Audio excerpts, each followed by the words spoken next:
Welcome to Tin Hoa Vietnam Literature and Poetry Channel. Today we will come to the story Kieu by author Nguyen. Chapter 1. Genius and Destiny. Within a 100-year lifespan in this earthly world, genius and destiny have a tendency to oppose each other. A turbulent mulberry field covered by sea period had passed. The things that we saw still deeply pain our hearts. It's not strange that beauty may beget misery. The jealous gods tend to heap spites on rosy-cheeked beauties. Turning scented pages of an old volume under an oil lamp, I started reading a long-ago tale of love and romance. It was during the Chia Qing's rule of the Ming dynasty. The two capitals were stable, peace reigned in the country. There was a respectable townsman with surname Vong. Of modest wealth, he belonged to the middle class of society. He had a son, the youngest, named Vong Quan, to carry on the family lineage of Confucian scholars. The firstborns were two beautiful daughters. Tui Kieu the eldest, Tui Van the younger. Apricot slender in frame, snow pure in spirit. Each to her own charms, but both girls were perfect. Van's beauty was very remarkable. Her eyebrows, full crescent arcs, her moonlit face, oval. Jades tingled in her voice, flowers bloomed from her smile. Her speech, educated, chaste and refined. Clouds yielded to her hair's lustrous shine and flow. Snow ceded to the silky whiteness of her skin's glow. Kieu, the eldest, was especially witty and charming. Her talents and beauty even surpassed her sister. Her eyes, soul-deep liquid pools of autumn lake water. Her eyebrows, silhouettes of mountain crests in spring. Flowers envied her captivating looks. Willows grieved at her youthful freshness. One smile could rock a fortress and two a nation. Other girls might have comparable talents, but none could compare to her beauty's perfection. Endowed with intelligence gifted by the gods, music, painting, poetry, and singing were her accomplishments. Well versed in music theory and the art of the moon lute, she composed a long music piece, named Thankless Fate, about the life of an ill-fated beauty, that would move the hearts of her listeners to pity. Nobly elegant and multi-talented were the two sisters. Although they both had reached the age of marriage, they stayed at home quietly behind closed curtains and drapes, not heeding the comings and goings of the bees and butterflies from the eastern wall nearby. Chapter 2. Dam Tien's Grave. Like a sparrow moving back and forth on a spindle, spring days came and went ever so quickly. Already it was more than 60 days into the season. Young grass stretched a fresh greenness to the far horizon. On the pear branches, sprinkled a few white flowers. It's Kingming Day in March when the tombs of loved ones are visited and cleaned, and the festival, treading on the grass, is a celebration of spring. Near and far, young people were eager to go out on a walk. The two sisters also prepared for their spring day outing. The streets were full of well-dressed scholars and fair maidens. Horses and carriages moved unceasingly like water. The roads were jam-packed with people. As the two sisters came up to the burial mounds, ashes of golden rolls and paper money, scattered by the wind, lay all over the grounds. Gradually, the sun moved to the west. The sisters wistfully headed for home. Pacing leisurely alongside a streamlet, the scenery was painting like delicate. Here, the water curved around a bend. There, a little bridge across the waters, at the far end. Suddenly, a lowly mound of earth on the trailside appeared, where the sad-looking grass looked half yellow, and half green. Kieu asked, "Why is it that in the Kingming festival, there's no incense for this burial grave?" Vong Quan, the youngest brother, replied, "'Tis the grave of Dam Tien, once a well-known songstress. She's renowned for her talents and beauty. Outside her door, there was no lack of butterflies and bees. But the fate of a beauteous woman has ever been fragile. In the mid of her blooming youth, the heavenly fragrant flower had departed from this world forever. There was a man from a faraway place. Attracted by her fame, he wanted to meet her. The love-boat had just arrived in the harbor, but the brooch already broken, the vase shattered. Her empty room, lifelessly cold and silent. Green moss already started to cover the traces of horses and carriages of her admirers. The man shed tears and cried, 'How regretful that we are not destined for each other. If we cannot in this lifetime be together, here's a token of love to inspire fate to let us meet in some future lives and become heartmates.' He then bought a rosewood coffin and arranged a lavish funeral. Countless sunrises and sunsets since then had passed. Her grave seldom saw any visitor as it was ownerless. Kieu's heart was already filled with some prior melancholy.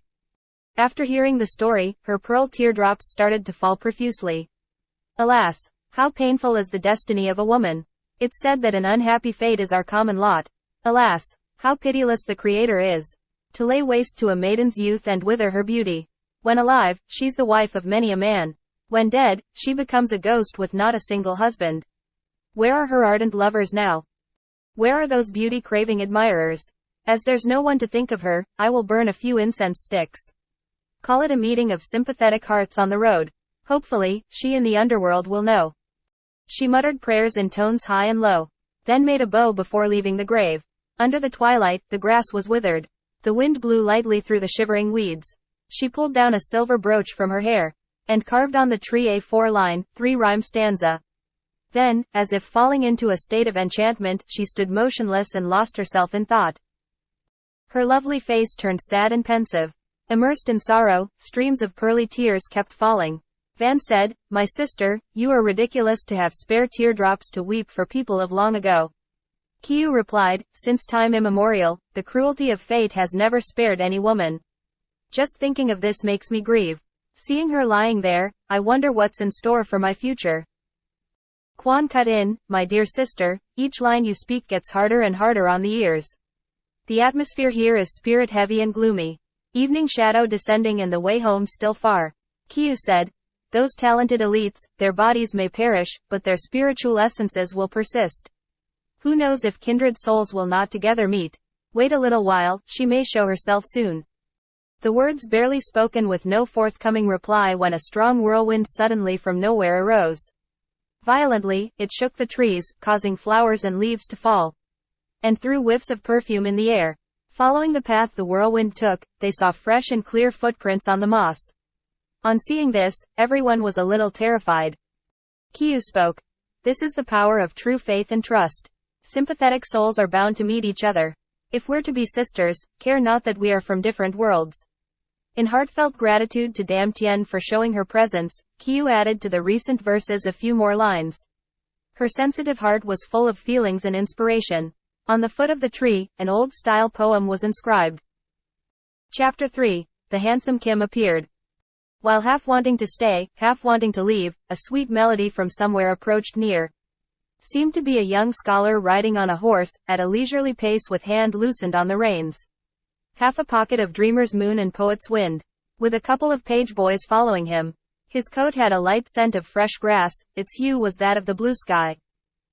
His horse was the color of snow white. From afar, he had seen their faces. He dismounted and walked towards them. As the scholar's shoes moved over the grass meadow, the whole area seemed to be jade branches with gems glow. Nguyen knew him and came forward to greet. The two beauties, from maidenly shyness, behind the flowers, hid. "Actually, he's not really a stranger. He's Kim Trong, a descendant of a noble line. His family's wealthy, his genius well recognized. Famed for his literary skill, endowed with God-given intelligence. He's blessedly gifted and extraordinarily handsome. When at home, he's kind and courteous. When going out, he's winsome and generous. In fact, he lived in the same vicinity and was a schoolmate of Vong Quan. Having long heard that his neighbor has two beautiful daughters, like the two Kieu of olden times, locked up in the Bronze Sparrow Tower. Only a few houses apart, but mountains and rivers lie in between. For quite some time, his heart's filled with love and dreams. A fortunate day to finally meet these angels. He's satisfied to see the heavenly fragrant flowers. From afar, he had seen their figures. Spring orchid and autumn daisy, both are heart-captivating beauties. A meeting between a national beauty and a genius. Inwardly, they have fallen in love with each other, but outwardly, still showing shyness and reserve. His mind hazy as if half awake, half in a dream. Staying long not suitable, but leaving so difficult. The evening light seemed to hasten the parting sadness. The scholar already on the horse and moving away, the beauties still gazing for a long while afterward. Under the bridge, the streamlet's crystal clear water flowed. By the bridge, willows swayed gracefully in the evening shadows. Chapter 4. Kieu met Dame Tien in her dream. When Kieu returned home to her maiden chamber, the sun had set behind the mountain, the town's dusk gongs had sounded. The slanted moon peeps through the window. Golden moonlight rippled on the water. The terrace filled with the trees' shadows. Camellia tree drooped its flowers over the neighbor's house. The dewdrops hung heavily on the swaying branches. Alone by herself, gazing at the moon, Kieu's heart's filled with recent events and faraway anxieties. If a person's life has such an ending, a lavish city life is but a life wasted. Whence he came and to what end that we should meet each other. In this life, will there be some chance for us to be together? With a heart full of hundreds of threads of feelings, Kieu composed a beautiful poem to express her state of being. As the waning moon showed its slanted shape through the curtain, leaning against the sill, Kieu fell into a slumber. Suddenly, out of nowhere, appeared a young and beautiful damsel. She looked quite graceful with striking elegance. Her face infused in mist, her skin white like snow. Small golden lotus feet seemed to glide on the ground, sometimes coming closer, sometimes moving farther away. In joyful surprise, Kieu welcomed her. Coming from the fairyland, which astray path leads you here? She replied, those of the same temperament and situation we had met just earlier today. Have you already forgotten? My poor abode is westward of your house. Above it is a bridge, with water flowing underneath. My deep thanks for your sympathetic heart. And for your beautiful verses like golden pearls. I told our league's chief about you. He told me your name's also in the heartbreaking destiny list. It's predestined that we should meet. We are people of the same league, of the same boat. Here's 10 new poetry themes that's just posted. Fairy verses will need your skill with the flower pen. Looking over the themes, Kieu consented. Her fairy hand danced rapidly over the paper, completing the 10 poems in a flash. After reading the poems, the girl silently praised, a beautiful heart with extraordinary poetic skill. If these poems are in the Heartbreaking Destiny book, she will win the first prize trophy, yielding to none. At the doorway, the girl had turned to leave, but Kieu still tried to keep her to stay for more heart-to-heart. When the wind from somewhere suddenly blew on the curtain, Kieu woke up and realized she was in a dream. Looking about for the girl, but she's neither here nor there, although her fragrance still seemed to linger in the air. All alone, reflecting on this and that in the late night, she thought of her distant future and became terrified. A leaf swept by the wind, a flower drifting in the water.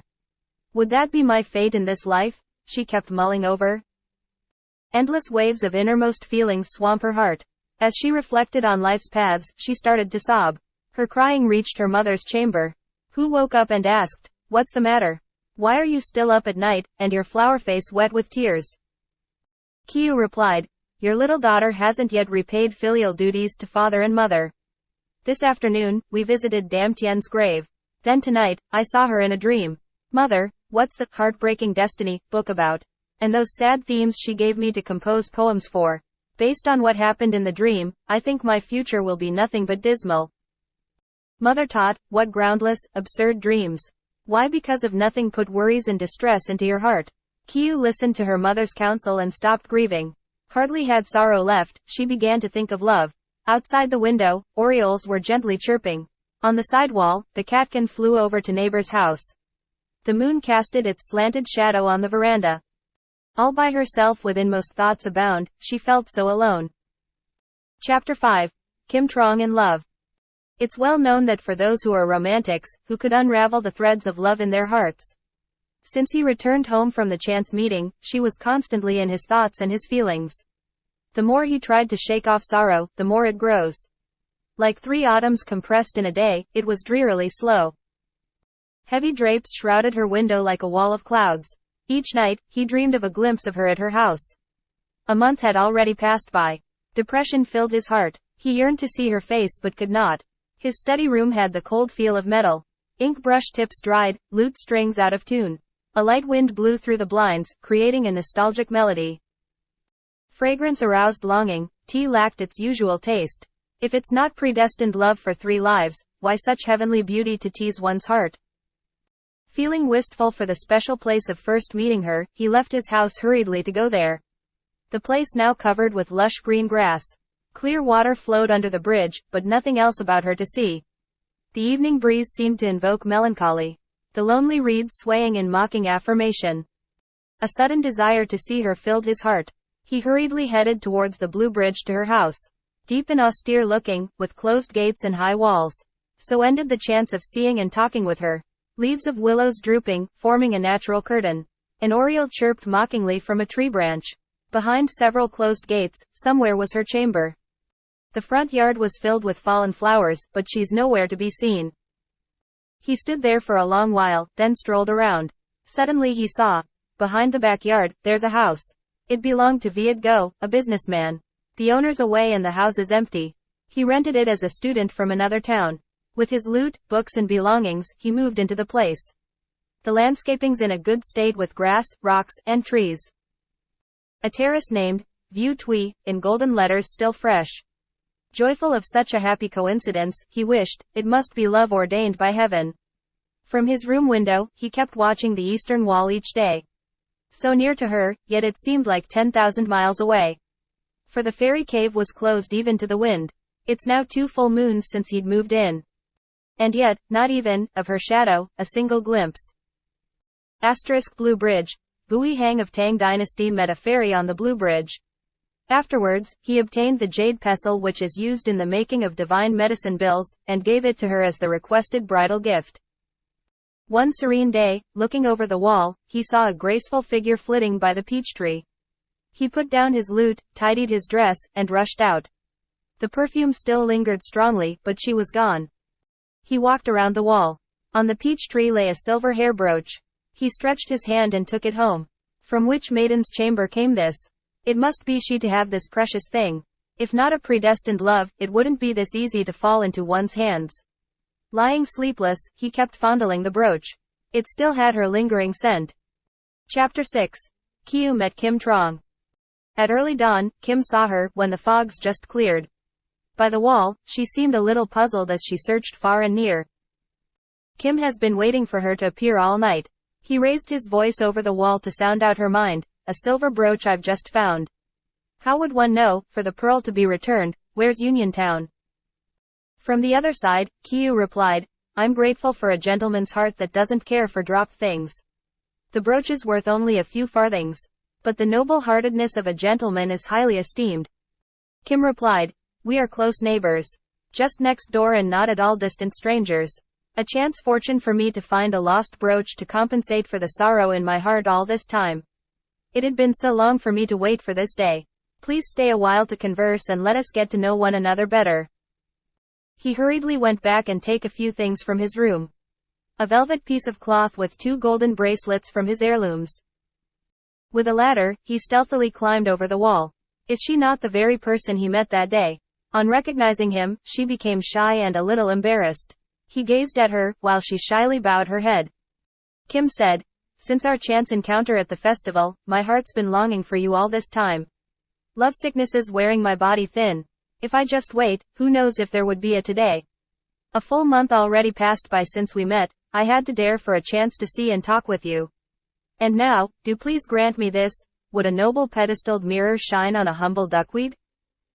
After a while, she hesitantly replied, my family's poor but our ways are snow pure. Even if 2 persons are in love with one another, its outcome will depend on father and mother. I'm grateful for your affection.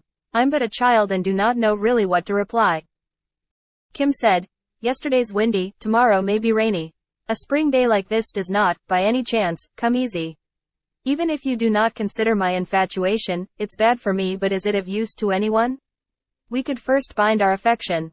And then form a plan of action. Even if God does not take pity on our love, we will dare to let go of our spring of youth in this life. If your heart insists on being so strict, my efforts for your love, would it not be very wasted? Quietly listening to his sweet words, gentle like a lullaby, feelings of love reflected in the shyness of her eyes. She said, this is a new and strange day. Respecting your feelings for me, my heart cannot bear to withstand your affection. As I have received love from a true-hearted gentleman, you have my golden vow of faithful love henceforth. On hearing her words, the anxiety knots in Kim's heart were gone. He took out the brooch, pink cloth and put them into her hands. Saying, a lifetime of our relationship starts from this day. These are the tokens to mark our love. In her hand was already a velvet cloth, and a silk fan. With her hairpin, they immediately exchanged gifts. Asterisk.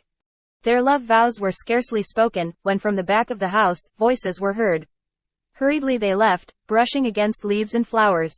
He returned to his study room, and she departed from her chamber. Asterisk. Kim Trong exchanged these gifts with Kieu. 2 golden bracelets for a silk fan and a golden hair brooch. Chapter 7. Kieu went to Kim's house. Since they shared their feelings for each other, love in their hearts became deeper, and their minds often wandered. The longing river, although not very wide, each side kept thinking and waiting for the other side. A wall lay in between with blocking snow and hiding fog. It's hard for them to have news of each other. Windy days and moonlit nights gradually passed by. With summer's lush green, spring was over. Today's birthday on her mother's family side. Her parents, brother, and sister will be going to the party. A bustling day, dressing up and preparing for the trip. To present a gift with sincere best wishes. Alone by herself in the house, Kieu thought the opportunity to meet Kim has been left for today. She prepared delicacies and fruits in her chamber. Then walked quickly to the dividing wall. She just scarcely called out in a low tone his name. To find that he was already, by the flowers, waiting.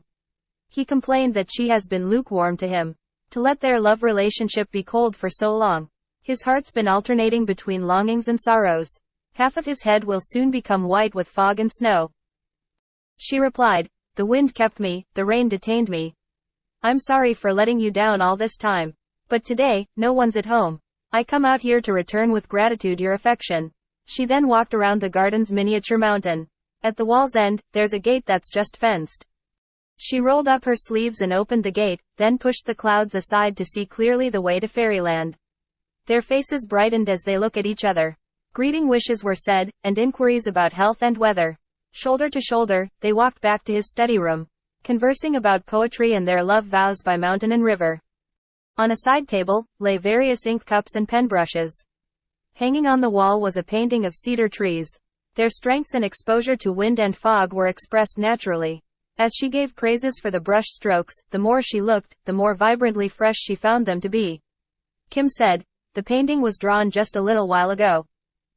Please grace it with a few words to enhance its beauty." Her fairy hand flew quickly like the blowing wind, the falling rain. On the painting, soon appeared a new quatrain. Kim praised, "Your thoughts flow in gems.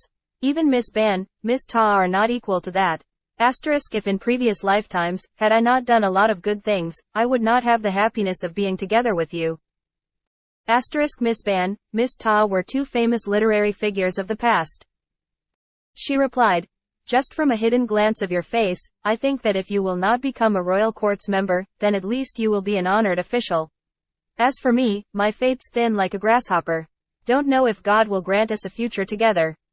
I remembered when I was young and naive, there was a fortune teller who said to me, when talent and beauty outwardly exudes in full glamour, an unhappy fate's in store for its owner. Looking at you and now thinking of me, one's thick, one's thin, should we really be together?" Kim replied, "Destiny give us our chance encounter." Since ancient times, stories of human willpower overcoming their fates are many. If we face unsurmountable difficulties, then we will dare to risk our lives. They talked about many big and small things. Hearts in love, feeling light and happy with several drinks. The joyous days too short, not even a full hand's size. The sun already set beyond the west sky. It then seemed not quite proper to stay overly long. She reluctantly said goodbye and headed for home. Chapter 8. Kieu's love pledge with Kim. On arriving home, she heard the news. Her parents still at the party and will not return for the night. She let down her room's door curtain, then walked hurriedly through the night garden. The moon, shining on the treetops, casted thick and thin shadows. The oil lamp in Kim's study room weakly flickered. Resting against a table, Kim started to doze. Half awake, half drunk with wine and love. Her lotus footsteps echoed in his sleep. The moonlight waned, the pear flower approaching near. Still wistful for a mountain fairy's love for a human king, Kieu's sudden arrival appeared to be in a loving dream. Kieu said, in the empty silence of the night, "'Cause of flower I have to dare a path to find flower. Now, we see each other, face to face, clearly. Who knows if some tomorrow, it will not be just a dream." Kim was overjoyed, and with ceremony, he invited her in. He put more oil in the lotus lamp, and burned some incense. Then, they together composed the love vows onto paper. With the silver knife, she cut and gave him strands of her hair. The moon was shining brightly in the sky. They spoke their vows together as if of one mind. Then they asked many little things in the other's heart, and promised for their entire life to love and be faithful to each other. As they drank and talked into the night, he became aroused by her fragrance and her mirror's reflection. Kim said, "Gentle breeze in a clear moonlit night. For a long time, there's still in my heart a little unsatisfied. I have not yet brought the jade pestle to the blue bridge. Asterisk I'm afraid it may sound improper, this wish?" She replied, "Like the stories of red marriage binding threads, a vow sufficient to bind us to each other. Just don't ask for anything indecent. Other than that, I would not regret obliging you anything.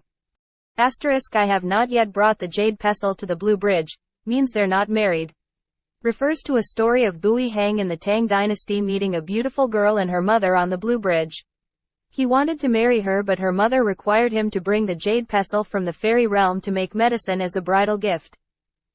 Chapter 9. The Music of Kieu. Kim said, I heard of your famous talent at the moon lute. If my Zhangziki ears can have the pleasure of hearing you play. Asterisk she replied, just a small talent, of little worth. But since you ask, I will gladly obey. On the wall, a moon lute's already hanging. Kim hurriedly took it down, and raised it to the level of his eyebrows. Kieu said, this is just a petty and private talent of mine. Your high regards make my heart feels burdened and surprised. She started with the tuning of the lute, adjusting the 4 strings to their musical tone scales. Whence the melody that revives the Han, Chu battlefields, the sounds of steel swords clashing can be heard. Whence the melody of Ssu Ma's love plea for Phoenix, isn't there a tinge of bitterness and sorrow? Here's Quangling melody composed by Kai Kong. It's music, flowing like a river, floating like the clouds. Here's Chao Chun's melody on crossing the country's border. Half's longings for the king, half's for her home.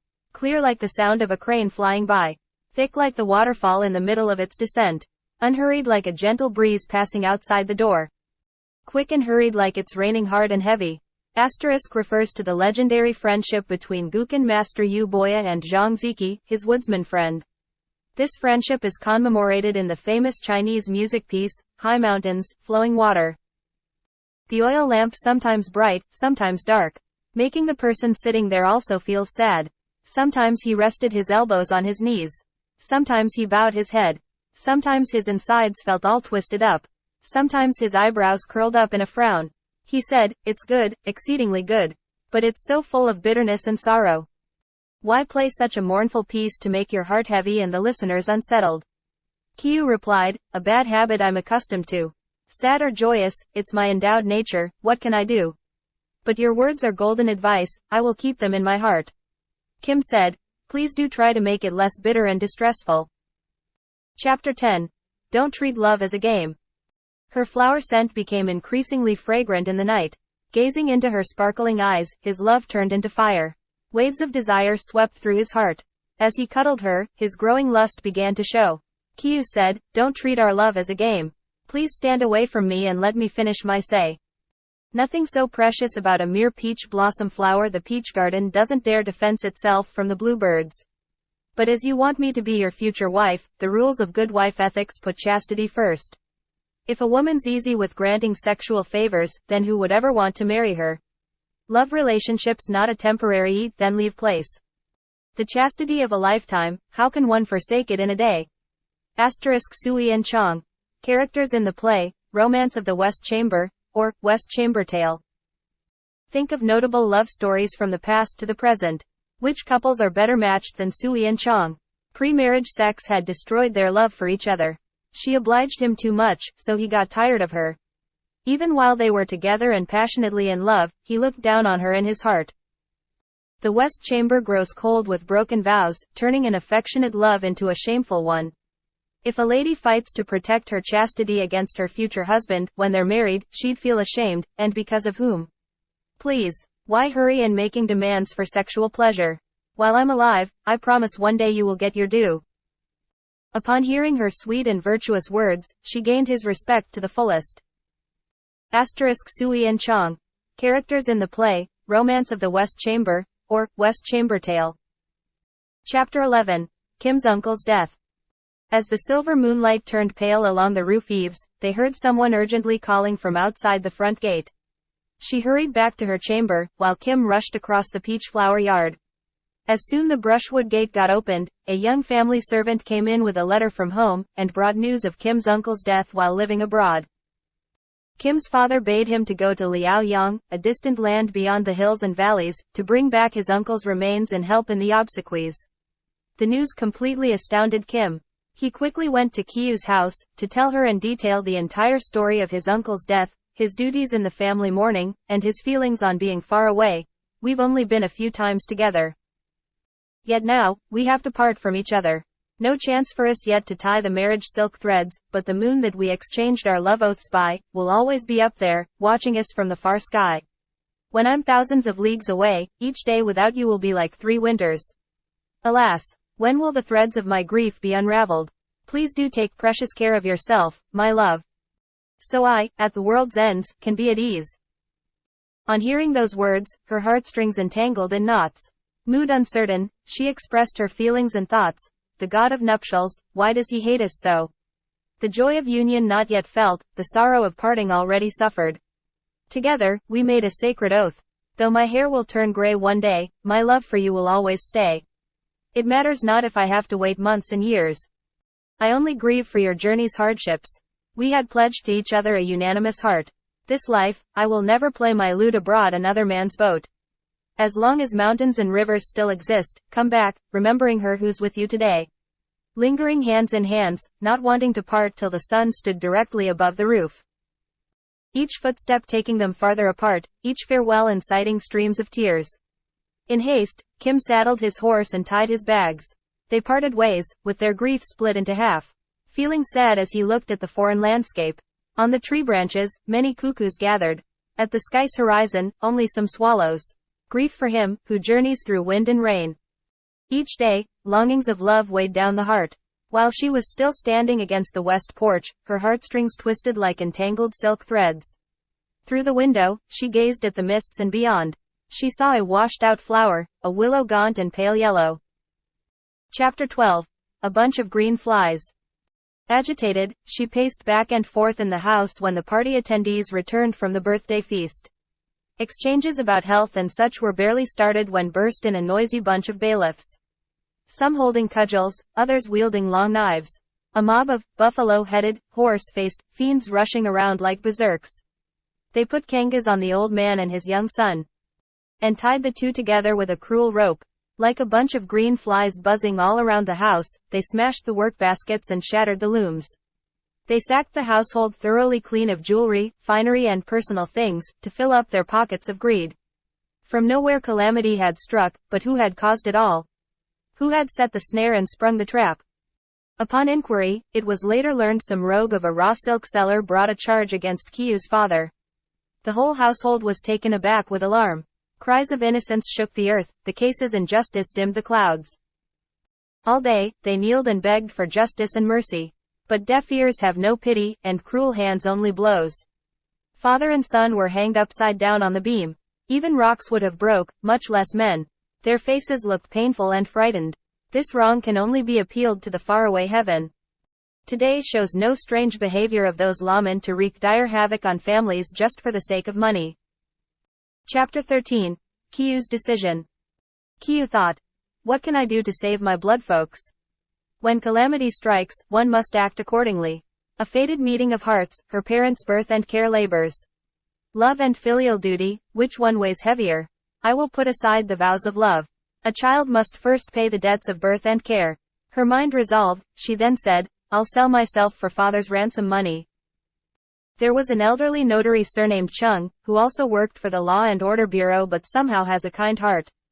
Witnessing her act of filial gratitude and love, he felt a secret compassion for her plight.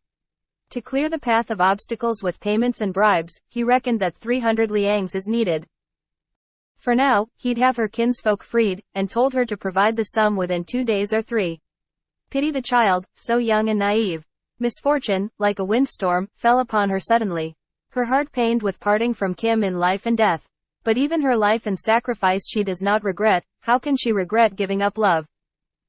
Just as a raindrop does not care about its poor fate, she will sacrifice herself to save her father, like a blade of grass that repays 3 months of spring. Chapter 14.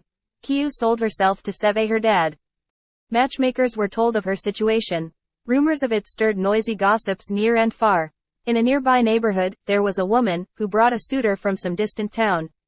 When his name asked, he answered, Scholar Ma. Of his hometown, Lin Ching district, near here. He looked to be over 40. His face smooth-shaven, his clothes well-groomed. Master and servants behind came bustling in, led by the matchmaker into the house. With no manners, he grabbed the best seat while the matchmaker bade Kieu to come out. Feeling sullen from her family's woe and her own grief, with each step on the floor, her tears flowed in streams. Like a delicate creature afraid of the humidity and chilly wind, she felt ashamed to look at flowers, or see her face in the mirror, so brazen without shame. The matchmaker smoothed her hair and held her hands. Kieu has the sadness of a daisy flower, and the slenderness of an apricot blossom. The suitor pondered over her beauty and talents. He asked her to play the moon lute, and write some verses on a fan. Many charms she had, and he relished them all. Well pleased, he started to bargain for a deal. He said, "To buy jade, I have come to Bluebridge. Please tell me how much is the bridal gift's price." The broker answered, "Worth 1,000 liangs of gold. But with sudden family misfortune, they will look to your generosity." They haggled the price many times over small amounts. After a long while, a deal was struck. The price for her, 400 and some liangs. All was smooth sailing after that. As pledges, they exchanged cards that contained the names and ages of the betrothed, and set the dates for the delivery of bridal gifts and the wedding.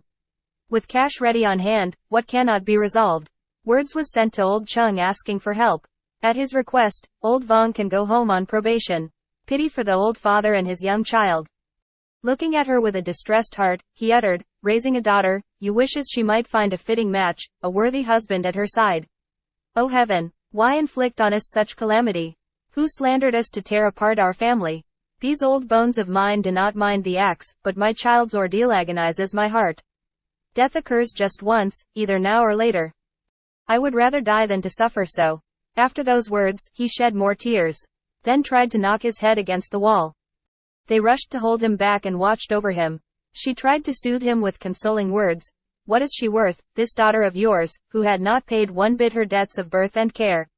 Petitioning for the king's pardon, Miss Ying made me feel ashamed. How can I fall short of Miss Li who sold herself? As a tree gets much older, it still has to support so many branches. If you cannot bear to let me go, I fear a storm will destroy our family. Rather sacrifice only me. One flower torn, but the tree's leaves stay green. Whatever my fate is, I will accept. Think of me as a blossom fallen in its early budding days. Do not worry uselessly or entertain any wild notions in your head. It will only wreck our family and destroy yourself." Her sensible words went soothingly into his ears. Looking at each other, their eyes filled with tears. Meanwhile, Scholar Ma had just appeared again. After the contract got signed, the gold then changed hand. How cruel the old moon matrimony god is. Without selecting, he randomly ties many two persons together as couples with his matrimony threads. With money in one's hand, it's no difficult task to sway people's heart and turn black into white. Old Chung exerted a lot of efforts to help out. Gifts were presented, and the case quickly finished. Chapter 15. Kieu asked her sis to take her place. Family affairs had been, more or less, settled. But now, drawing near is the time of the bridal hour. Alone by herself by the midnight lamp, with tear-soaked gown and hair weaved with sorrow, I'm resigned to my fate, whatever it may be. I just feel grieved for him who'd persevered in loving me. His effort to win my love is so remarkable and touching. But since my acceptance of his love, his life will be left dangling. The cup of pledge wine not yet fully dried, but now I break my oath and betray his love. In faraway Liaoyang, he could never have thought that the thread of love had been, by my own hand, cut short. So many vows of love we gave one another. But since my fate is like that, they'll amount to nothing. The oath incense would still linger to my next life. I'll be reborn a horse or buffalo, serving him to make amends. Until my debt of love to him is repaid, my heart, upon death, will turn into an unfulfilled love crystal, that will not melt away when I pass to the underworld. She was so engrossed in her intimate thoughts, as the lamp oil burned away, and tears soaked up her handkerchief. Tui Van suddenly woke up from her sleep. Under the lamplight, she approached Kieu and solicitously inquired, "Heaven's scheme is capricious and ever-changing with Mulberry Field covered by sea events. For the whole family, you suffered alone, my dear sister, the injustice of fate. But why do you stay awake the whole night? Is there some secret that's troubling your heart?" Kieu answered, "My heart is weeping for a predestined relationship that's still not finished. It's embarrassing to talk about it, but if I keep it hidden in my heart, it would be a betrayal of trust and love. I ask for your help, should you agree. Please sit down and let me bow to you before I speak. My bond of love with him, Midway, are severed. I'll depend on you to rejoin the remaining silk threads. From the time we met, I gave Kim my fan in pledge, and we drank from the same cup of wine when we made the vows to love each other our entire life. Then out of nowhere, a ferocious storm struck our family. Love and filial duty just cannot both be fulfilled. You have many long days of spring ahead. Being sisters from the same bloodline, please take my place and redeem my pledge. If when my bones and flesh would have turned into dust, I will still smile with joy in Hades, and breathe the fragrance of your happiness. These bracelets and pledge on clouds decorated paper are jointly ours to keep. When you and Kim become wife and husband and you feel sad for a star-crossed girl, who had vanished from this world, then the lute and oath incense are your keepsakes. Someday, if ever, you play the moon lute or burn the oath incense and you see a light breeze wafting back and forth among the grass and the leaves, then you know that it's me, your sister, coming home. My soul will keep holding on to the oath. Even after death, I will try to repay him my debt of love. In the dark underworld, I cannot be seen or heard. Please sprinkle a cup of water for an ill-fated soul. Now the brooch broken, the vase shattered. Words cannot express just how much I love him. Please convey him, the Lord of my heart, my thousand bows of regrets that our times together, so few and so short, is only thus much. Oh why is my fate brown as dirt? Like a flower doomed to drift along the stream. Oh Kim, oh my dearest Kim. This is the end. From this time onwards, I'll have betrayed your trust. Right after saying those words, she fell into a swoon. Her breath absent, both hands cold as ice. The parents was awakened from their deep sleep. The entire household was astir inside and out. They bustled about, fetching and giving her remedies. At last, Kieu wakened, her face still wet with tears. They asked her the reasons for her unusual behavior. She kept on sobbing, not knowing how or what to say. Van then told Kieu's secret in whispers. These are the bracelets, here's the written pledge. Her father said, "'Cause of Dad, your marriage plan is destroyed. Well then, your pledge will be fulfilled by your sister in your stead. Whose fault is it that young lovers must part, that my child must now lead the life of a drifting duckweed, a wandering cloud? Even if the stone stele were worn out, I shall not fail to carry out your heart's wish." She made a deep bow, then said softly, "Thanks to Dad, I will thus be able to repay my debt of gratitude for his love. Now it doesn't matter to me to live a servant's life. Even if my bones are buried in some distant land, I do not care."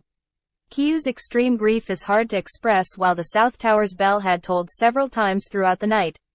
A nuptial carriage already arrived outside, with an orchestra playing strings and flutes, as if to urge the loved ones to part.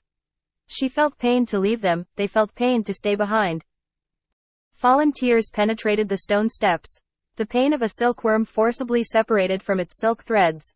Across the sky, ominous clouds suddenly dragged in darkness. Blades of grass drooped, tree branches soaked with dew. She was brought to a guest house, where she was kept alone within the four walls. She felt shy and afraid on this night, but upon dwelling on her plight, her heart became bitter and more bitter. A divine flower lay fallen in vulgar hands, a waste of my effort to keep it, for his sake, from rain and sunshine. Had I known that my life would sunk this low, I'd rather I had given my chastity to my true love. For whom did I fence the flower from the east, spring, wind? I make him suffer now since I had refused him. If we should ever meet again in this world, what's left of this soiled body of mine to offer? As I was born to a hard lot, how could one keep living the life of a beauty? Upon the table lay a knife. She took it and with her scarf, hid it inside. In anticipation of when the flood water reached my heels, this knife will then take care of my fate. The autumn night gradually wore on, minute by minute. In a vague melancholy, Kieu was half dreaming and half wakeful. Chapter 16. Scholar Ma, the Rogue Pimp. She did not know that Scholar Ma was a rogue. One well experienced with the affairs of love and lust. The rogue partied too much and had a string of bad luck. Used to the smell of brothels, he went there to seek his bread. In a certain brothel, there ruled a Madame too. A former harlot, old age had taken away her youthful charms. By chance they met and soon became partners. Cast in the same mold, they were a pair of trickster and swindler. They teamed up to open a year-round shop that sells young girls to pleasure-seeking customers. Across country and town, they sought for young preys to catch.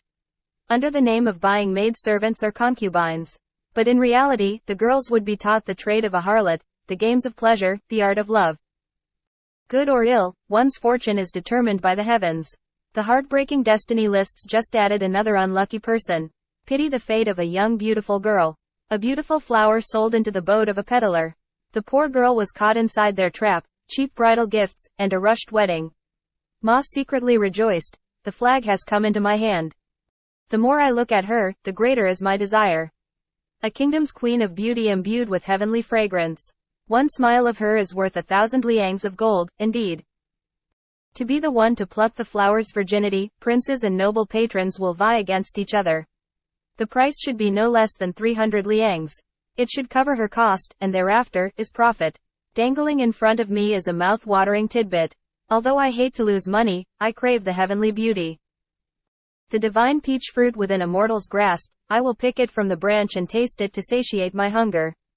Under this sky, in the pleasure-seeking world, how many men who enjoy flowers really know about flower? Pomegranate peel and cockscomb blood can heal it up and restore appearance of virginity. In the dim light, not many who would not be deceived. Virgin or not, she will fetch the same price, so we lose nothing.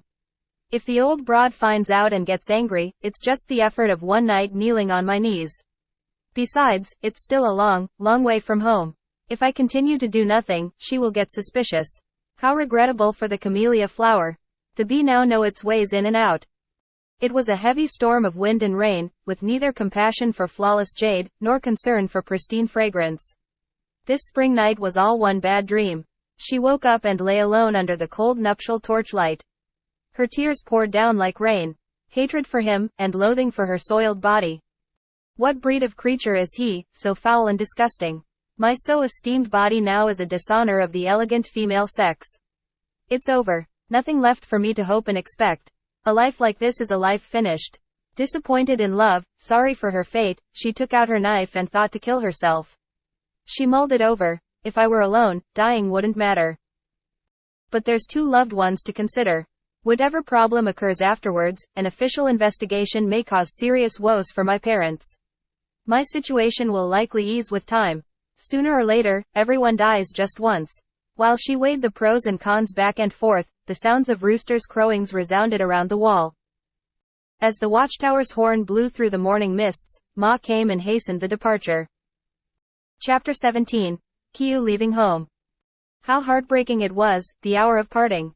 Horses' hooves trotting away, carriages shadow jolting. 10 miles beyond the town, at a resting post, old Vong gave a feast to bid farewell. While hosts and guests were making cheers outside, Mother and Kieu were grieving together indoors. They looked at each other through streams of tears. She then whispered her mind to her mother's ears. Being just a young and helpless girl, I feel ashamed. Till what future life can I repay father's and mother's love and care? No hopes for a speck of clean dust trapped in muddied water. I will leave my heart here with you for life, oh mother.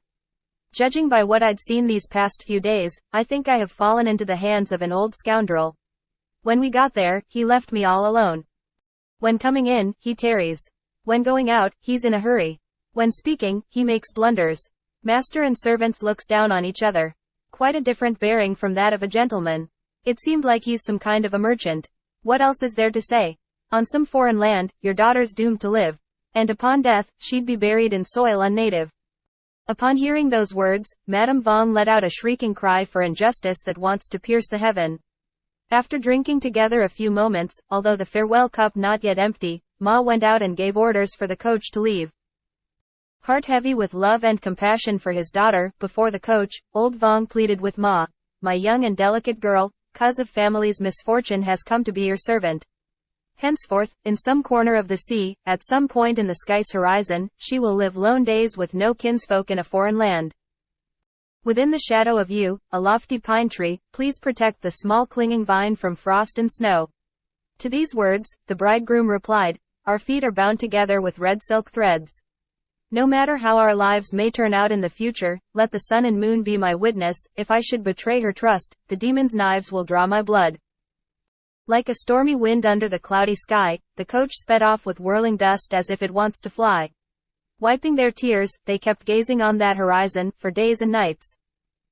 She traveled far and far into unknown lands. Saw bridges white with frost and hills dark with clouds. Shivering reeds huddled together with the north wind's cold breath.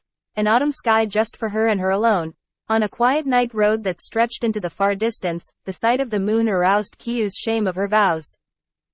In the autumn woods, layers of green interlaid with red, the bird cries reminded her of her parents. Chapter 18. Kieu fell into Dame Tu's hands.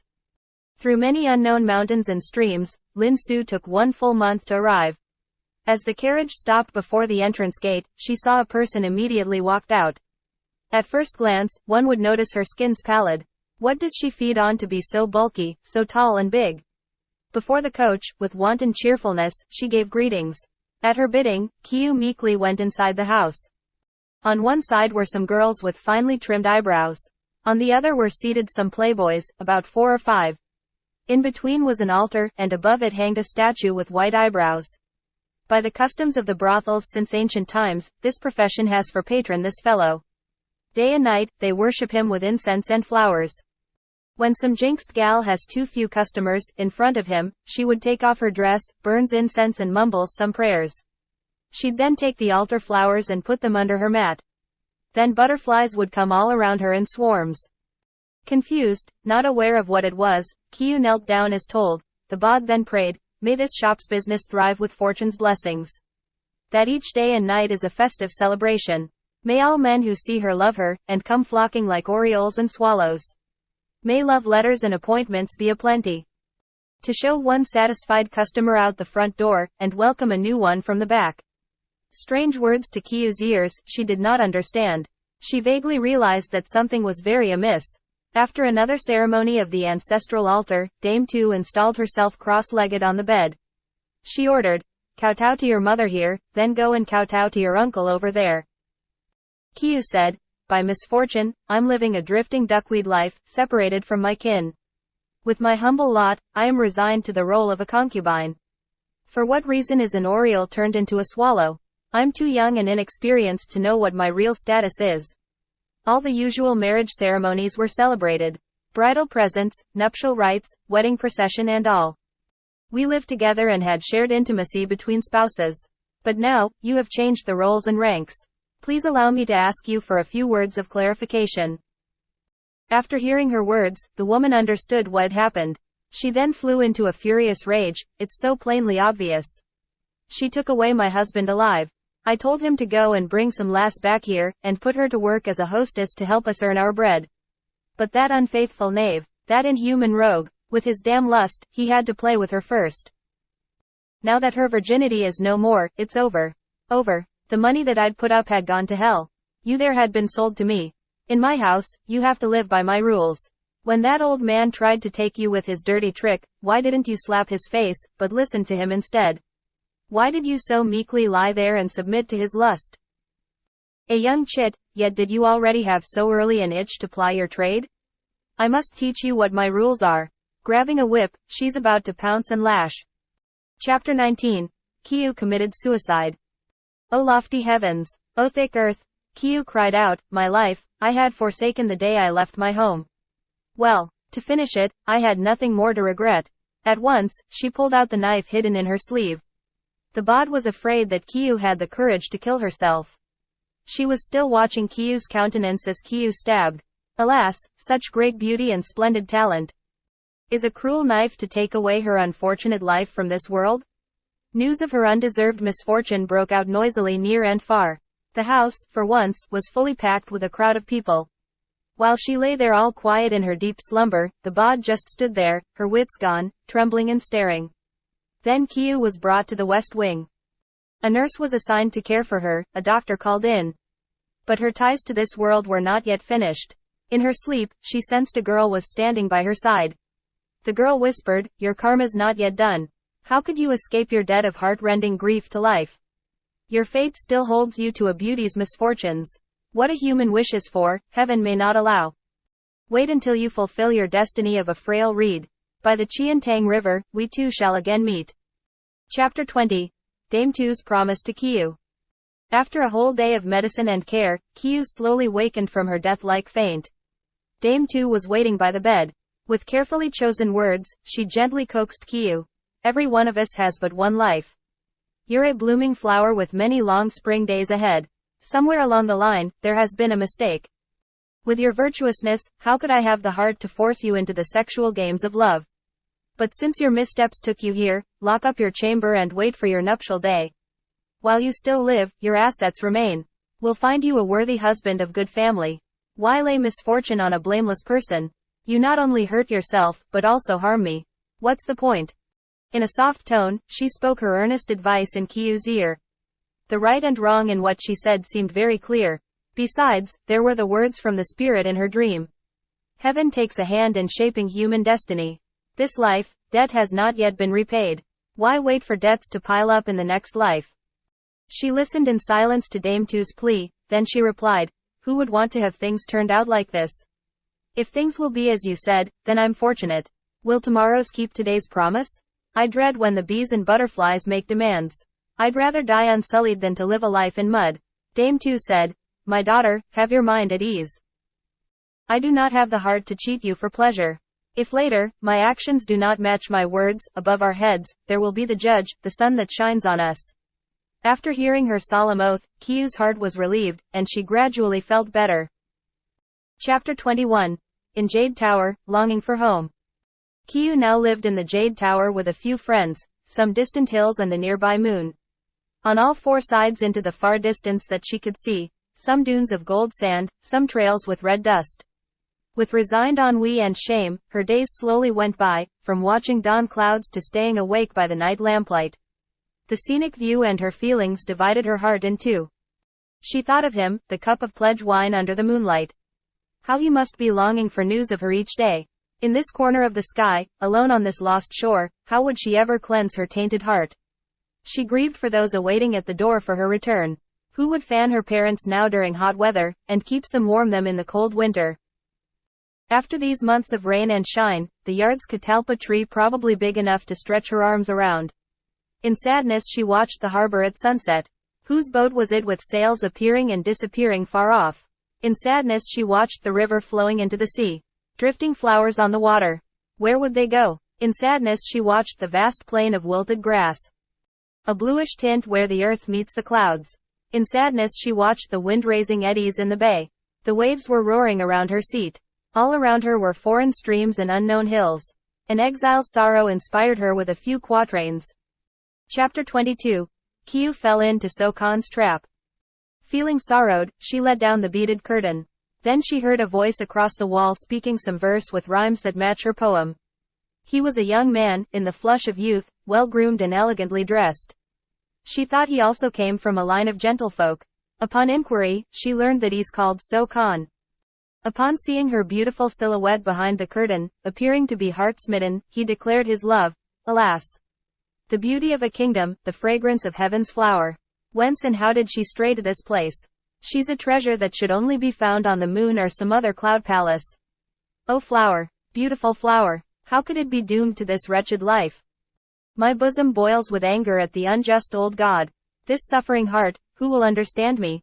Oh my heart, if the beauty would only recognize my heroic nature, to free her from her cage is just a child's play matter. The autumn window's shutters had been closed. Still echoing in her ears were his confident words. She thought of him, then of herself. His pity touched her and she felt less abandoned. One day followed another, rain or shine. She wondered when could her lot, a flower blown by the wind, ever be left behind?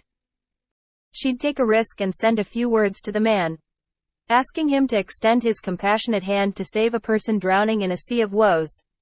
On a piece of stationery, she told her whole story. How she had paid her filial debts, how she'd strayed here. The next day when the morning mists just dissipated, she had a messenger delivered her missive.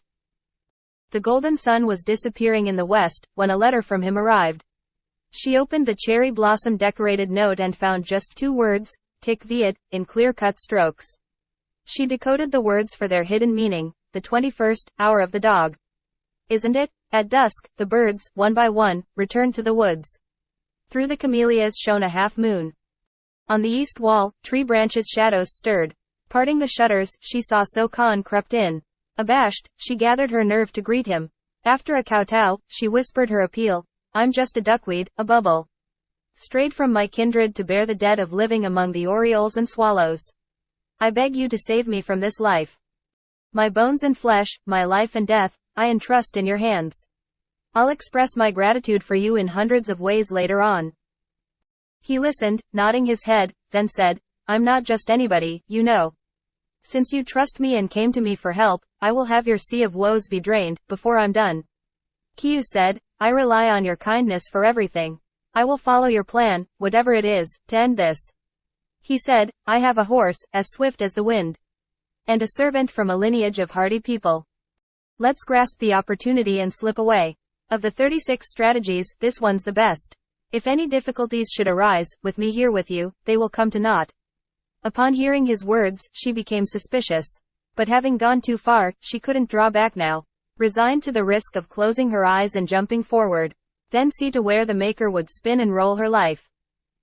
Together they slipped downstairs and left. Each on a horse, one following the other. The autumn night advanced slowly as time passed. The wind stripped leaves off the trees, the hills hid the moon. Grass gleamed with dew along the well-worn trail. Each step she took, her heart yearned for home. As the cocks crowed in chorus, signaling dawn, she heard loud voices of people coming from behind. Chapter 23. Kieu got caught by Dame Tu. Her heart beat faster and faster in her breast. So Kant turned rein somewhere and fled. Alone, and not knowing what to do, she felt frightened as she rode in the woods. O childish creator, how could you have the heart to crush and trample a beautiful rose? A pack of people surrounded her on all sides. No claws to hide underground, no wings to fly into the sky. Dame Tu, in hot haste, came straight at her. In fury the old bod dragged her back to the brothel. Without saying a word, in furious rage, the bod thrashed the flower, flogged the willow tree. Whose flesh and skin is not that of a human being? Which rose when torn and shattered does not feel pain? Sparing no words, Kieu confessed, pleaded for mercy. Straightening her back from bowing, she felt shreds of flesh falling. Raising her head from the ground, she felt blood dripping. Kieu pleaded. I'm just a poor woman who'd left her home, her family, and came here. Now, my life and death is in your hands. Brought to this pass, I've accepted my situation. But what do I care for myself? I'm resigned to my fate. But your investment, where would it be then? An eel does not mind having mud on its head. What little maiden shame I have, hereafter, I will forget. When the bod heard what she wanted to hear, she then required a guarantor and a written pledge. Among the housemates was a girl, named Ma Kieu, who pitied her and took courage to vouch for her. The bod kept on lecturing and questioning Kieu until she was satisfied with Kieu's docile behavior before she let Kieu go. Ma Kieu helped her to another room to rest, and gave her some consoling advice. You were duped. Just accept it, nothing to be done. Around here, who doesn't know who So Khan is? He's infamous in the brothels for his faithlessness. His hand has plucked and buried many flowers. It was their trick, the heroic sword helping the distressed damsel. The bod and the rogue, always a pair, planned this. About 30 tales have passed from her hand to his. If not, there wouldn't be this story, nor his role-acting comedy. His part done, he will do an about-face immediately. Say less, don't be mad and provoke him or you risk your life. Kieu said, but he did make those solemn oaths. Who would have thought that he's such a deceitful man? Chapter 24. So Khan's brazen face reappeared. She was still thinking about what had happened when his brazen face from somewhere appeared. So Khan spoke loudly for everyone to hear. I heard that some new wench in this place claimed that I seduced her and led her away. Let her look at me and see who I really am. Kieu said, things being as they are, let's not discuss it. You say you didn't do it, so you didn't. So Khan shouted at her with curses and insults. He came at her, his hands ready to deal blows. She exclaimed, Oh heaven! Do you not know who it was that seduced me, that urged me to flee? Who led on a girl, then shoved her down the pit? Who spoke an oath, then immediately ate back his words? I still have his, tic viet, letter in my hands. Clearly it's that face of his, and no one else. Her forthright words were heard by many in the house. Some called him faithless, others laughed at his lack of conscience. The lover's breach of faith was plain for everyone to see. Shamefaced, So Khan sought a way to quickly retreat. Chapter 25. Kieu risen to her fate. Alone in her room, Kieu sobbed and sobbed. Thinking about her life, she felt a resigned sorrow for her lot. How regrettable that a thing frost clear and silver white, thought she, must roll in the dust and wind, like any other things. Grief or joy, it's just one life. A beautiful maiden does not live forever in this world. In an earlier life, I did not do well to deserve good karma. This life, I have to repay the debts that I owed. Anyhow, since the vase'd been shattered, I'll use my body to repay life's debts and be done. On a bright moonlit night, Dame Tu dropped by and gave her some advices. The trade of love's fairly involved. We, the practitioners, need to know all its tricks. Kieu said, living this life with frequent comings of winds and rains, when I must give my body, what else for me to do but give it? The bod said, all men are alike. Who will waste money here if he does not get his money's worth? In this trade, there's still a lot of things to learn. How to deal with men during the day or with one at night. Daughter, you must know these things by heart. 7 seductions ploys, 8 intimacies techniques. Play love games with them until you have worn them out, till their stony hearts must beg, till their minds are drunken with lust. Flirt with a coquettish glance, enchant with your sensual lips, sing in the moonlight, sport among the flowers. These are the art and practices of this house's trade. Mastery of these skills required to be an exemplary mistress. Kieu quietly listened to her teachings from start to finish. She knitted her eyebrows and her face went pale. Just to hear what was said already embarrassed her. She thought, life's so full of many queer and unpleasant things. Poor me. A girl who'd led a sheltered life now have to learn these very curious trades. I must be shameless hereafter and wear a brazen face. Since my life had sunken down to this level, so be it. Alas for my life, I had gone astray. My life's in the hands of others. What can I do? The brothel then let down Kieu's new pink curtains. The higher the jade's price, the greater the person's intrinsic worth. So many flirting butterflies and bees swarmed around her. Month-long drink sprees, whole nights of mirth and laughter. Like a leaf trembling under the winds, like a branch perched by many birds, at dawn, she showed one handsome official out, at dusk, she went to meet a poet-scholar. Late at night, when the drunkenness had passed, startled at her state, she felt sorrow for herself. I was raised in silk and brocade, but now I'm like a shredded flower, laying in the middle of the road. This face, how is it so shameless, so brazen? This body, the butterflies and bees have been all over. Let them take their pleasures of my flesh. As for me, I do not know what it is that they call love. Sometimes she'd enjoy a fresh breeze by the flowers. Sometimes she'd gaze through the curtains at the moonlit snow. All the sceneries, none of them does not bear sorrow. When a person's sad, the scenery can never be joyful. Sometimes she'd paint, or write some verse, play the lute under moonlight, or chess beneath flowers. But her cheerfulness is just a forced cheerfulness. With whom to share her joys when there's no friend of the heart? Bamboo leaves rustling in the wind, raindrops falling on plum blossoms, she did not care to enjoy, as her mind had hundreds of concerns. Her heart, when she thought about the present and distant past, became a tangled mess, a well of pain. She missed her parents so much. Each day they're getting older. Far away, beyond the mountains and the rivers, they'd never have thought her life could have turned out like this. Her brother and sister are still a little too young and innocent. Who would replace her then to take care of the parents? She remembered her troth with her beloved.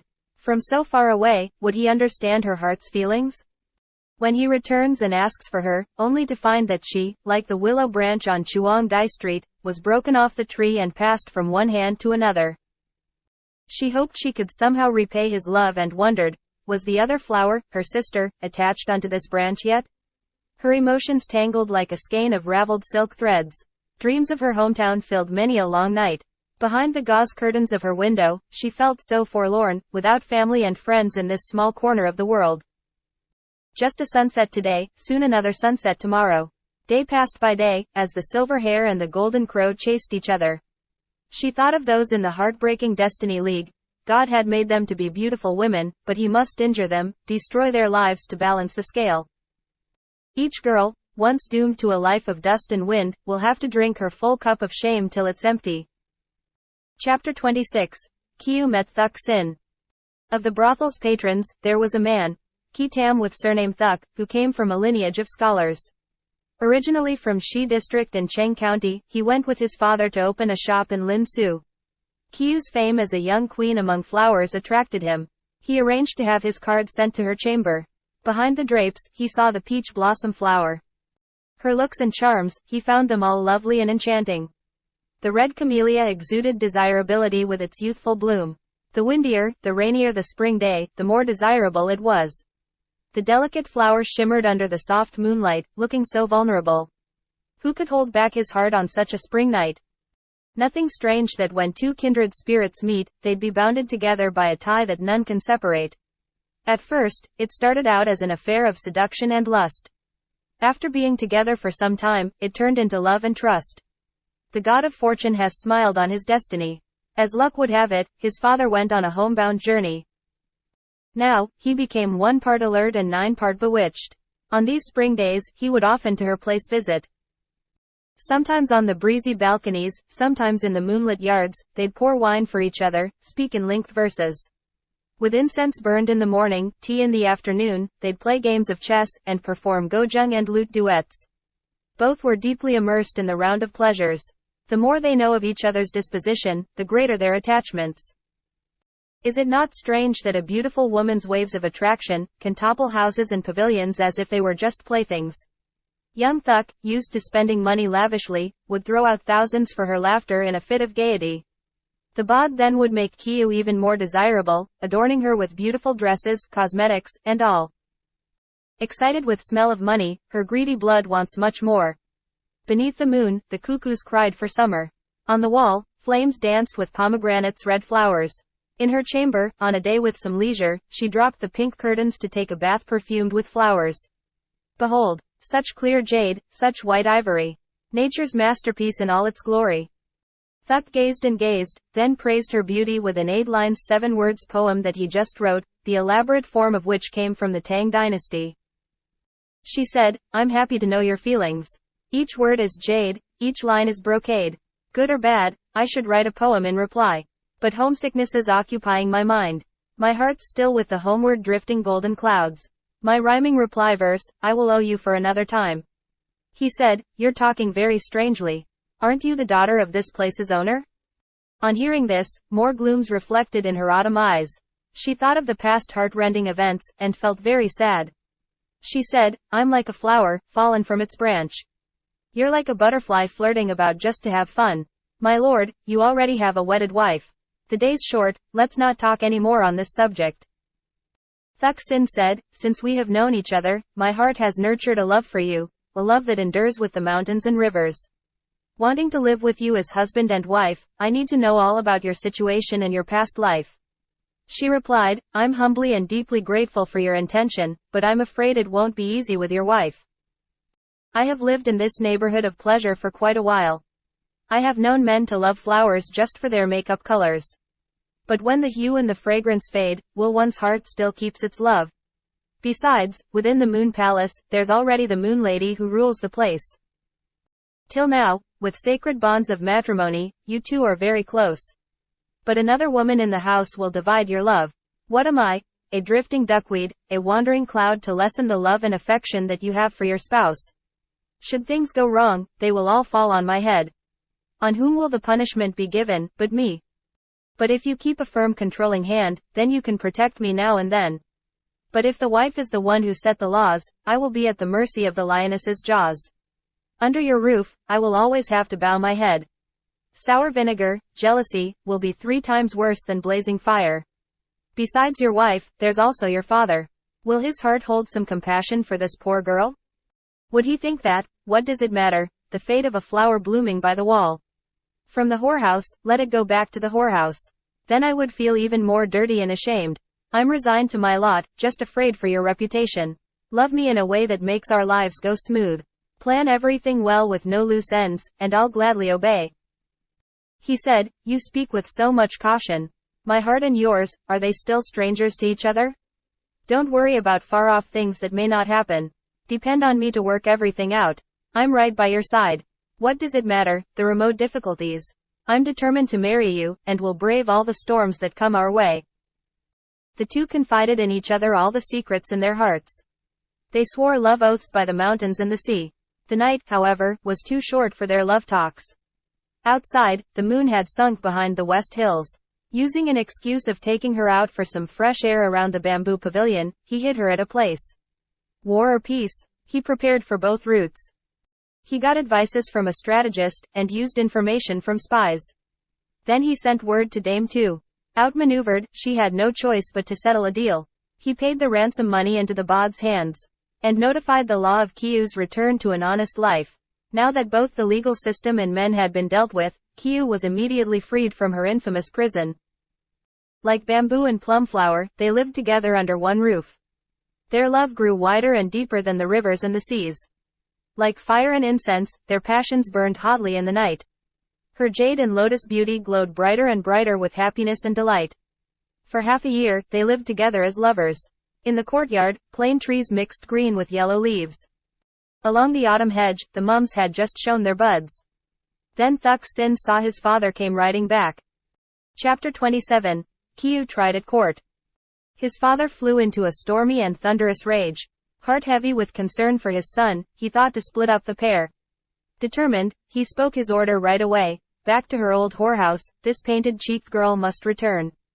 Before the explicit, unconditional paternal order, the young man took courage and appealed to his father's feelings.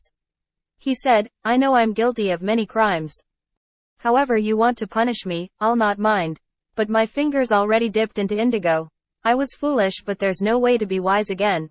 Even if I lived with her for just one day, who would hold a lute and have the heart to rip the strings off? If you will not have compassion for my heart's desire, well then, I would rather die than to betray her trust. The stubborn words aroused the old man's anger. He knelt in a district court and presented his complaint. On a level plain suddenly arose surging waves. The prefect summoned the lovers to come in for questioning. Together, they followed the sheriff into a court, and knelt down together side by side. Looking up, they saw the stern face of the prefect. To establish his authority, he began with harsh words.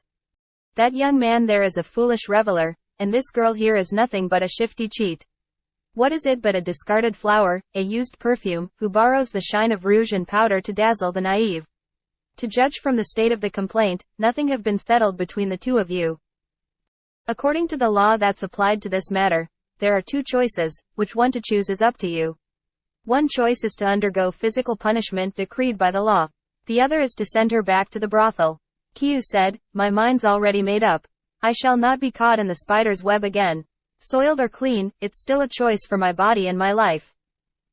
Weak and helpless, I'll endure the law's severe punishment. The prefect ordered, apply the punishment. So pitiful she looked, a peony in shackles, cuffs, and kange. Resigned to her fate, she dared not cry against injustice. Her rosy cheeks smeared with tears, her eyebrows knitted in pain. She lay writhing on the floor, filled with dust and mud. Her face lost its glow, her frame looked thinner than a plum branch. Young Thuk's situation was pitiful. From afar he watched her being tortured, his heart felt torn. He cried, all her sufferings, because of me. If I had listened to her, this wouldn't have happened. With my shallow mind, I did not think deeply enough, and had caused her all this grief and shame. When the prefect heard those words, his heart was moved. He then asked young Thuk to tell him his story.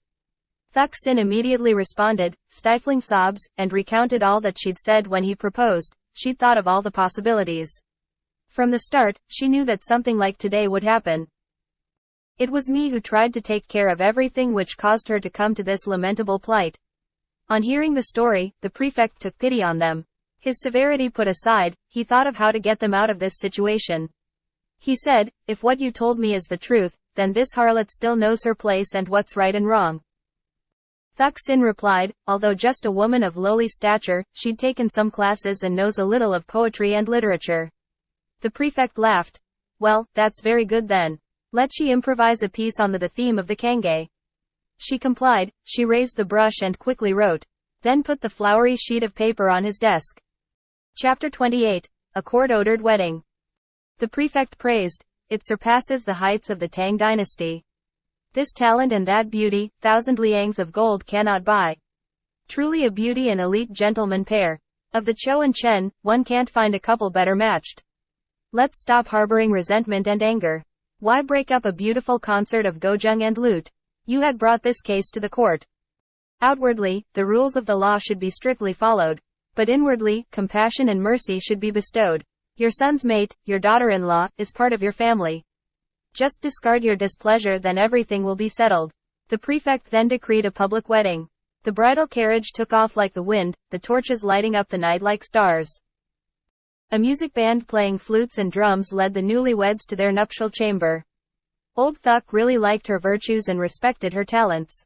Thereafter, he gave no more harsh words or stormy scenes.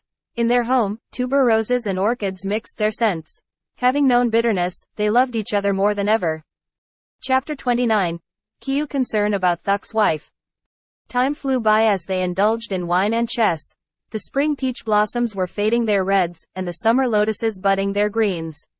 On a quiet night, behind the curtains, she had some misgivings and told him about them. Since I'd followed you to live this new life, almost a year have passed, as swallows replaced geese in the sky.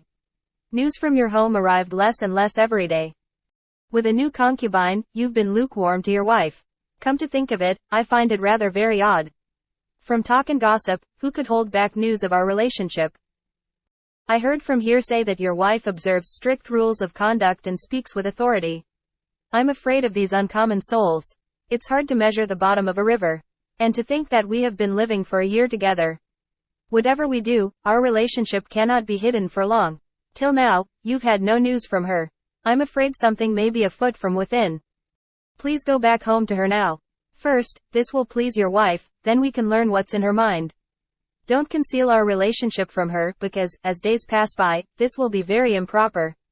Hearing her counsel, spoken with calm, Thuk Sin reluctantly made up his mind to go home. The next morning he informed his father, who also urged him to make the trip as soon as possible. To drink their cups of farewell, they went from their spring pavilion to the place of parting. The Chin River stretched far off in a soft blue strip. Along the bank, some willow branches hung melancholy. They held hands and sighed. Holding farewell cups to their lips, the words stuck in their throats. She said, although mountains and rivers separate us, you need to make the home warm and peaceful, before things can run smooth outside. It's difficult to conceal things from observant eyes. So, don't cover your eyes and try to catch a bird. We two are tied by a rather fragile bond. When you arrived home, prepare to explain things clearly to her. Even when she becomes upset and raises a storm, do tell her that I know my place and recognize her authority. This way is much better than to try to conceal our relationship, which would only cause very big troubles later on. If you love me, please remember what I have just said. A year's long, but it will eventually pass. The parting cups for us to remember today. The cup of joy, we'll wait for this day of next year. He mounted the horse, she let go of his dress. In the maple woods, autumn has spread her color of parting sorrow. Swirls of dust arose as he rode off.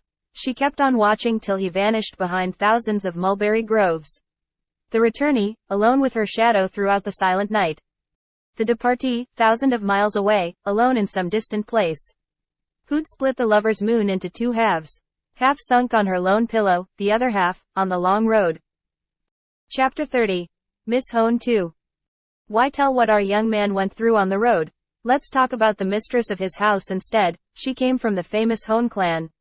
Her name was Hone 2, and a minister's daughter. By the happy winds of destiny, she and Thuk met each other. They have been married for quite some time. Of her personal conduct, it's above reproach. But when she wants to find some fault or get one to do something, she's quite an old hand. Since she heard that his garden had a new flower, lot of gossip came from others but not a single word from him. The fire of anger in her heart kept burning hotter and hotter. Against that knave, whose inconstant heart has wandered. If he'd confessed to me the truth, I'd have allowed her to be in my good grace. It would be foolish for me to lash out in anger and gain the stigma of a jealous woman. But no, he covered it up and kept concealing it. Such childish behavior, that's so ridiculous. He thought since he's not with me, he can hide it from me. Well, if he wants to play the hiding game, then I will hide it for him. That girl is nothing for me to worry about. The ants inside the cup, where can it crawl? I'll make them not able to look each other in the eye. I'll crush her spirit so that she dares not raise her head. I'll make them see all this with their own eyes. I'll make the betrayer seize the consequences of invoking my wrath. Her thoughts of revenge, she kept only to herself, and seemingly turned a deaf ear to everything that others tell. Next week, there were two persons, who reported news about her husband to gain her favor. Hone 2 raged furiously. I loathe those who weave and embroider things to annoy me. My husband is not like those people. These things must be from the slanderers. Then she immediately, in a show of authority, gave orders. Some were slapped, some had their teeth pulled out. There was complete silence inside the house. No one dared to say another word. Chapter 31. Thuk and Hone 2. In the pink chamber, she'd passed the nights and days in quiet ease. She talked and laughed merrily as if nothing had happened. But anger simmered in her heart day and night. In the meantime, her husband has just arrived. They spoke their joys of seeing each other after a long absence. Their love became cozier, their ardor more passionate. To celebrate his return, they drank many a cup together. But who could know the feelings in their hearts? He'd come home to find out his wife's intent, and was prepared to reveal the facts to her. On several occasions, drunk or sober, she would talk and laugh and not make a slightest allusion about his affair. He thought that he had kept things hidden well so far. If no one interrogate, why should he confess? But he continued to hesitate and remained undecided, afraid the revelation would cause a storm. Sometimes when they were sharing some jokes, she would make some vague, insinuating remark. In a world where pearls and stones, gold and bronze, lie mixed, said she, we have gained an absolute trust in each other. Praise be to those long tongues that spin the long yarns to tell the tales of your love adventures. If I had been persuaded and acted without thinking, I'd have become a laughingstock of the world. As she said all this in casual, teasing tones, he followed along to parry the thrusts and blows. They'd often laugh and tease each other. Sometimes under the night lamp with their shadows blended together. Sometimes under the moonlit night where they stand shoulder to shoulder. He began to take a liking to this gentle country life. In the wells, the golden leaves of plane trees had already fallen. It reminded him of the world that he left behind where, for almost a year, he'd loved and lived. He did not dare to tell her of his private feelings. But the lady already guessed and insinuated to him, a year has gone by since you left your father. Return to Lin Su to take care of him. Her words untied a knot within his chest, and relieved his heart. He soon rode off on his horse across strange hills and streams. He saw the blue sky reflected in the gleaming water, and blue smoke rose on the distant ramparts and mountain peaks covered with the sun's yellow. Chapter 32. Kieu got kidnapped. As soon as he took off on the long road, she boarded her carriage and went to see her family. She told everything to her mother. His infidelity, and how she'd borne her wrong. She said, I think that a jealous tantrum is like an skin itch, which only makes him look bad, and no one will praise me for that. So I'd kept quiet and looked the other way, but I already had a plan that I'd prepared for quite some time. Lin Su would take about a month by land. But by sea, we can get there directly and in much less time. We'll outfit a boat and choose some trusted servants. They'll go there and drag her back with feet and chains. When she's here, I'll exhaust her strength, and drive her nuts. I'll torture her, make her suffer and miserable for him and all to see. So, firstly, I can quench my hatred against both of them. And secondly, I'll make this a comic spectacle for posterity. Her mother praised, an excellent plan. She indulged her daughter and left her free to do as she will. After the boat was set up with sails, several thugs were recruited. Then several instructions for various scenarios were given, before the boat set sail towards Lin Su. Since her lover's departure, Kieu sat by her window, all alone. Her heart was filled with sadness as she thinks of him and her future. The evening shadows hanging overhead reminded her of her parents. Have they warm clothes? Do they eat well? How's their health? My clipped hair has now reached my shoulder, but what has become of all my vows of love? I'm just a humble clinging ivy. Will heaven give me his blessings for this matrimony? Why have so many unjust misfortunes fallen on my head? I'd rather give up everything and live alone like the moon lady in her cold palace. Autumn night, a breeze entered through the pink curtains. A crescent moon, the 3 stars high in the sky. She lit incense sticks before Buddha's altar and was pouring out her heart in a long prayer. When from behind the flower shrubs, a pack of evil men sprang out. They were like the devils that came from underground. The courtyard was soon all gleaming with their shining swords. Terrified, she still did not understand what was going on, when she was administered a drowse-inducing drug, that put her mind into a dream-like sleep state. They then placed her on a horse, and set fire to the library and her bedchamber. On the river bank laid some stranger's corpse. They dragged it in to deceive people to think it was her.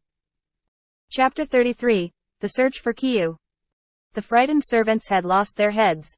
They ran wildly away. Some hid themselves among the tall grass, others sought cover behind the big trees. Thuck's father, whose lodging was nearby, suddenly saw flames rising and was terrified. He and his servants ran straight to the spot to take out the roaring fire and search for Kieu. The wind rose higher, and the flames rose even higher. The servants searched every corner but did not find her anywhere. They looked at each other, eyes haggard, and hearts afraid. In deep wells, among thick trees, they looked for her, and every other possible nook and corner. They ran back to the place where her chamber was, and saw a heap of cinders and charred bones. Not holding evil thoughts, who would ever suspect foul play? They were sure it was her, otherwise, who else could it be? Old Thuk broke into sobs. He pitied his poor absent son, and sorrowed for the virtuous girl. Her remains were gathered and brought home, then shrouded, and the burial was followed by Buddhist ceremonies. All the common funeral rituals for Kieu had been performed, when his son finally came back. Where they had composed verses, he entered to find a heap of ashes and cinders, with 4 sun and rain-beaten walls. He went to his father's house, and saw in the middle room, a memorial tablet with her name placed on an altar. Alas, after he heard the full tale of what happened, love tore his heart, and anguish burned his soul. He rolled on the ground, he wept and lamented, a woman of her merit, how could such an unjust fate befall her? We were so sure that Plum Blossom and Bamboo would again be together. Who'd have thought that our farewell would be the last time ever? Love stirs remembrance, remembrance arouses more pain. Who could bury his distress and quench his sorrow? Young Thuk heard that in the region there's a shaman, who can summon spirits, and a powerful master of his art. On the 3 fairy islands or down in Hades, he could trace the whereabouts of all spirits. Thuk procured gifts and sent them to the shaman, requesting his service. He asked the shaman to search for Kieu until he saw her in person. The shaman prostrated before the altar erected for the occasion.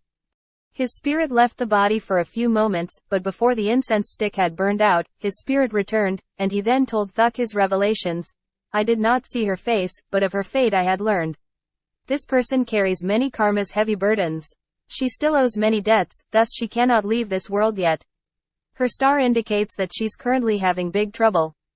Wait 1 more year from now before you can get news of her. But then, when both of you are face to face, you want to greet each other but dare not to. It's so strange. Such very strange words, the likes of which had never been heard. Given what had happened, how could he believe the shaman's words? It's just bad hocus pocus from people of this trade. Where'd she be now if she's still in this world of dust? He mourned his flower, and felt a resigned sorrow for the past springs of joys. How often that a person like me have the opportunity to meet the fairy, Kieu, again, if ever, on this earth? Chapter 34. Tui Kieu made a slave. The fallen flower had drifted downstream, he thought, not knowing that hell was waiting for her in the human realm. Hound and Hawk had succeeded in their wicked plot. They carried the young woman down onto the boat. And then with all the sails unfurled and the ropes taut, the boat headed in the direction of the town of Tik. After the boat landed, Hound and Hawk went straight to the palace, where they turned Kieu in, to receive their due rewards. They carried Kieu to the servants' quarters while she was still in her slumber. She woke up with a jolt from her dream, and was startled. My house vanished, and whose palace is this? She was still half awake and half asleep, when she heard a loud voice ordering her to appear. Housemaids rushed in to urge her to respond to the call.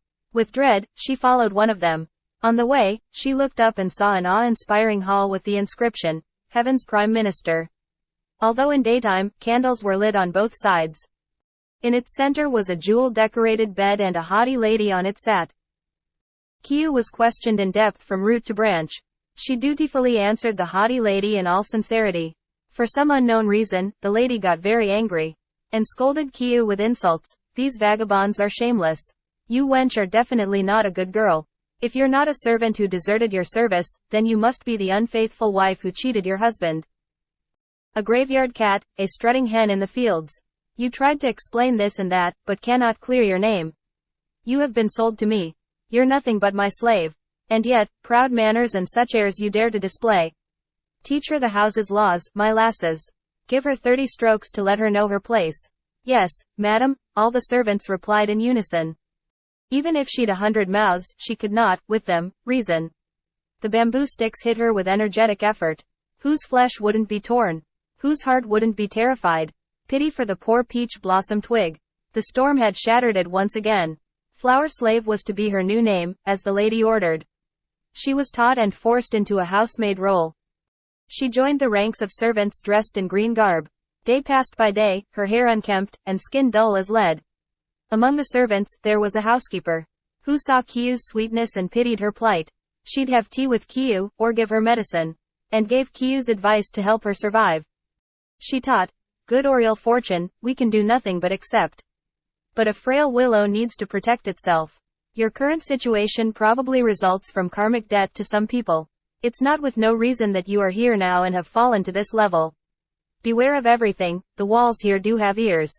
When you see an old friend, don't look at him. Just in case, when some sudden storm happen, how can an ant or a bee proclaim its innocence? Her pearly tears kept rolling down her cheeks. A vague foreboding filled her heart, and she felt a bitter sorrow. Living the flower in storm fate, I had already borne a lot of griefs. But this new misfortune casted upon me is twice the hardships. Alas, isn't my fate not burdensome enough, that heaven has to relentless bind a girl to fate's cruelty? Chapter 35. Miss Hone Thu's new chambermaid. Kieu accepted that it was predestined debt, and resigned herself to live out her fate and not seek death. While Kieu was living there as a servant, one day, Miss Hone came home to see her parents. Mother and daughter talked about this and that. Then the old lady sent for her and gave an order. Miss Hone does not have enough people in her domestic staff. You will go over there and be her chambermaid. Kieu obeyed and followed her new mistress home, not knowing if she was going to hell or heaven. From early morning till late at night, she'd be ready at beck and call to serve her mistress towels, combs, and whatever. Kieu knew her slave status and never took a step outward. One calm evening, the mistress asked Kieu to play her lute. Kieu obeyed and plucked the strings. Sometimes like the murmurs of breeze, sometimes like the sounds of jade falling into a bowl, the melody was so beautiful, it enchanted the soul. Miss Hone, on hearing her music, seemed taken with her talent. Her usually stern manners were, quite a bit, softened. Within a stranger's house, Kieu lived a slave's life. For a confidant, she had her own shadow in the morning, and her heart at night. She thought of her spouse at Lin Su with resigned sorrow. To meet him again would be in some future life.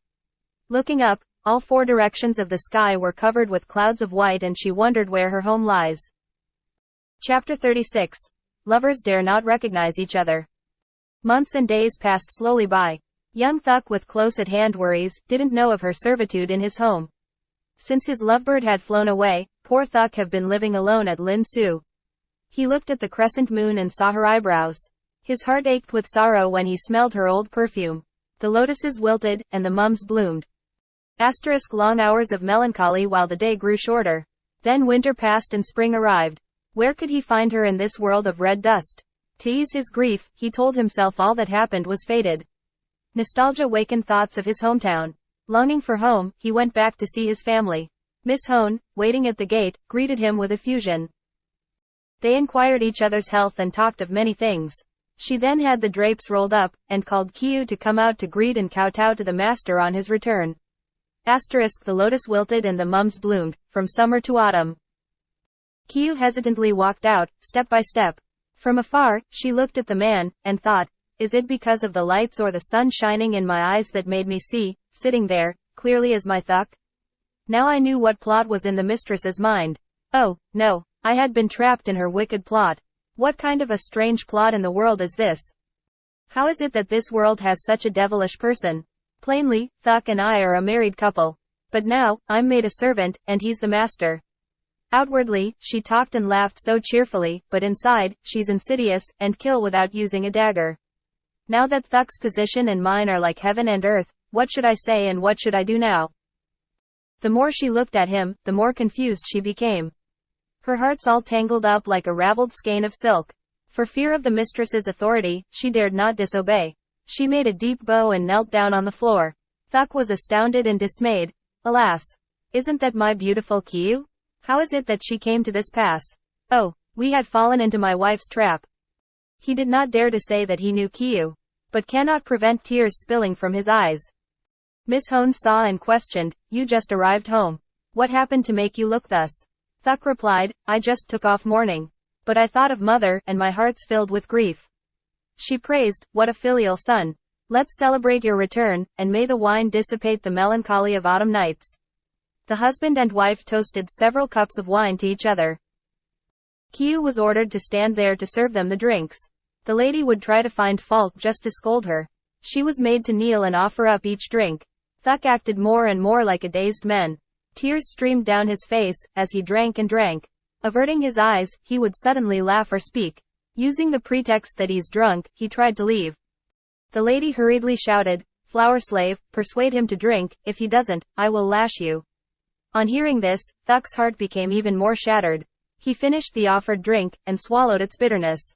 The lady laughed and talked in a joyous, half-drunk mood. The wine feast not yet finished, she called for entertainment. She said, "Flower slave has many talents. Let her play some music piece for you to hear." Kieu was devastated, her mind in a daze. She obeyed nonetheless and sat before the thin gauze screen to tune her lute. The four strings together seemed to cry and moan, wrenching the heart of the person who's feasting on the table. It's still the same melody, but the lady smiled, and the man cried inside. Not able to hold back the tears, he bent his head down, and wiped them off.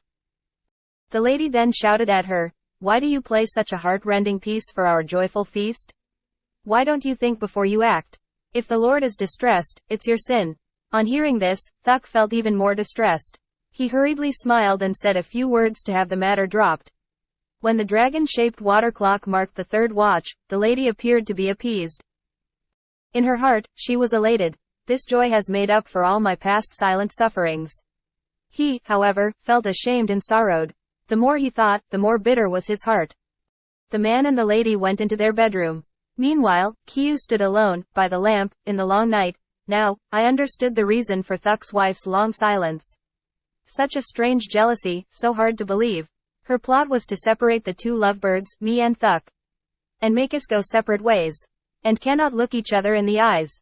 Now, we're separated like the abyss and the sky.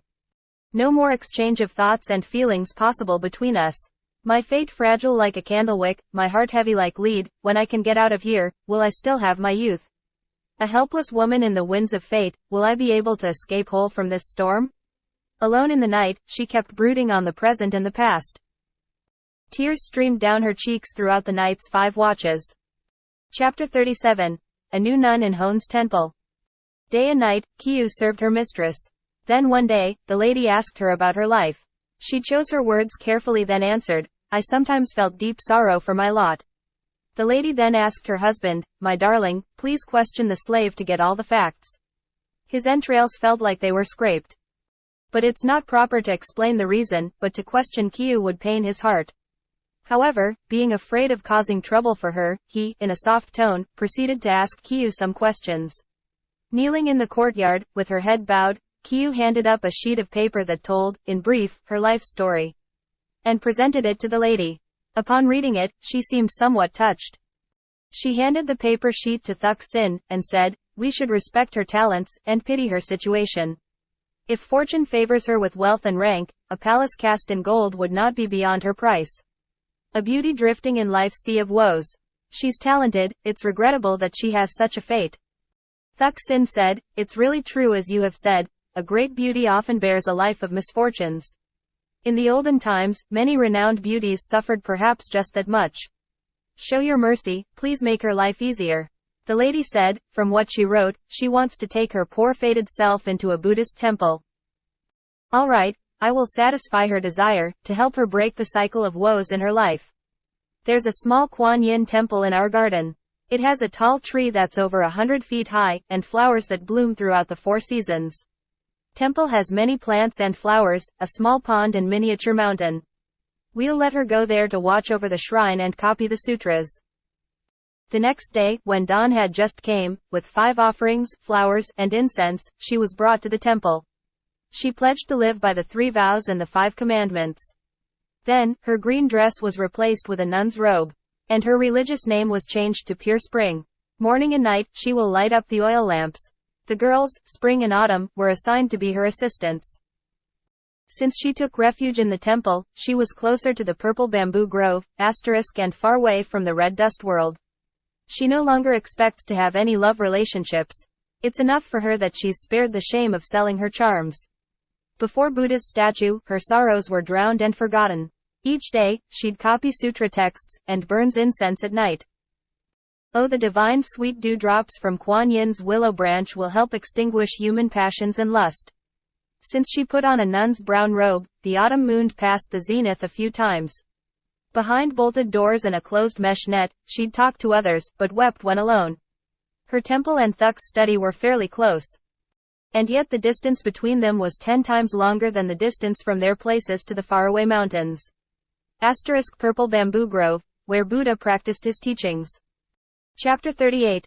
Thuk and Kieu's last bosom talk. For a long time, Thuk Sin concealed his sighs and complaints.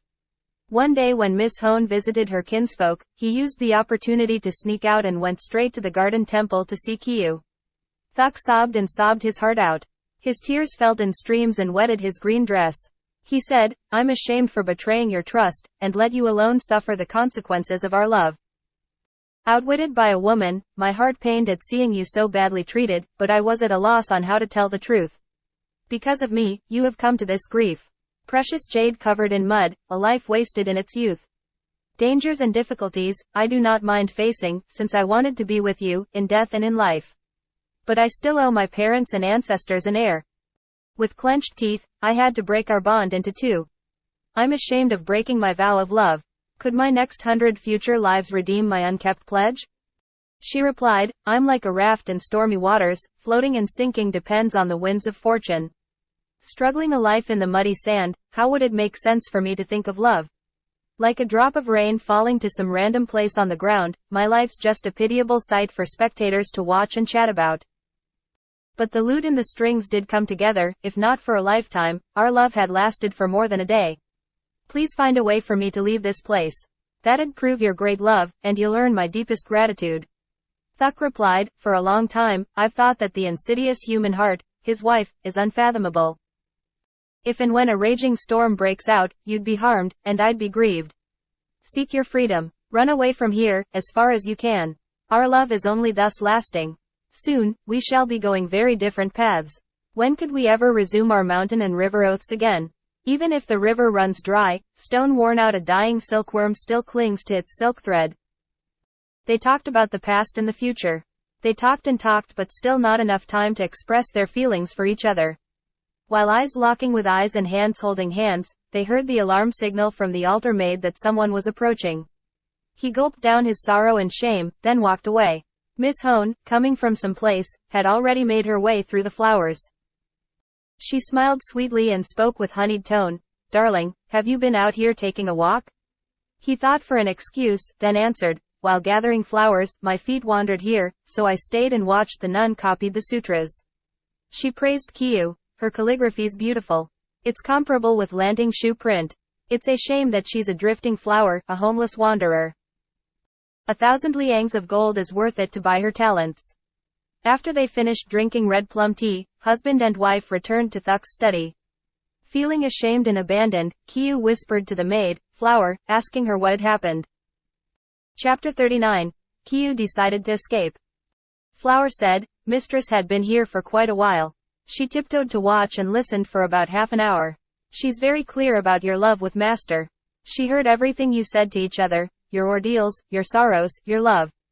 The Master's grief, your sighs and laments. She told me to stand to one side. After tired of hearing, she walked upstairs." Upon hearing the tale, Kieu was very shocked. A woman like that, we should not find another. That was total self-control. That was skilled pretension. Kieu got goosebumps just thinking about it. From where is this woman with such cleverness and deviousness, to make my Thuk become a person with hands tied? She'd caught me and Thuk together. Any other jealous woman have frowned and clenched her teeth. And yet, she kept silent and not said a word. She greeted him cheerfully and said gentle, loving words. When a person's angry and shows his anger, that's just normal.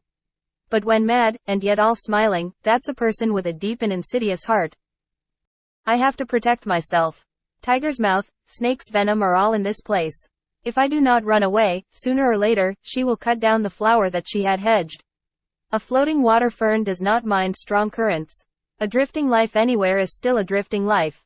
I'm just afraid that when on foreign soil by myself, with empty hands, it would be difficult to find food and shelter." Her thoughts moved in circles without resolution. Then she saw laid several altar objects made of gold and silver. She took a few items and hid them inside her dress. Drumbeats just sounded, marking the night's third watch. She pulled herself over the flowered wall, and groped her way, in the direction of the waning moon, to the west. Chapter 40.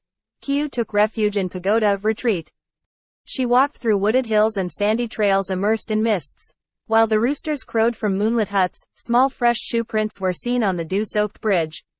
Pity the young girl on the long road at night, alone, enduring the wind and fatigue. She kept walking on and on. When dawn broke over the mulberry fields, there stood a forlorn figure on the road with no place to call home. She saw a pagoda in the far distance. On it was the sign, Pagoda of Retreat. She hurried there and knocked on the door. The prioress heard her and led her inside.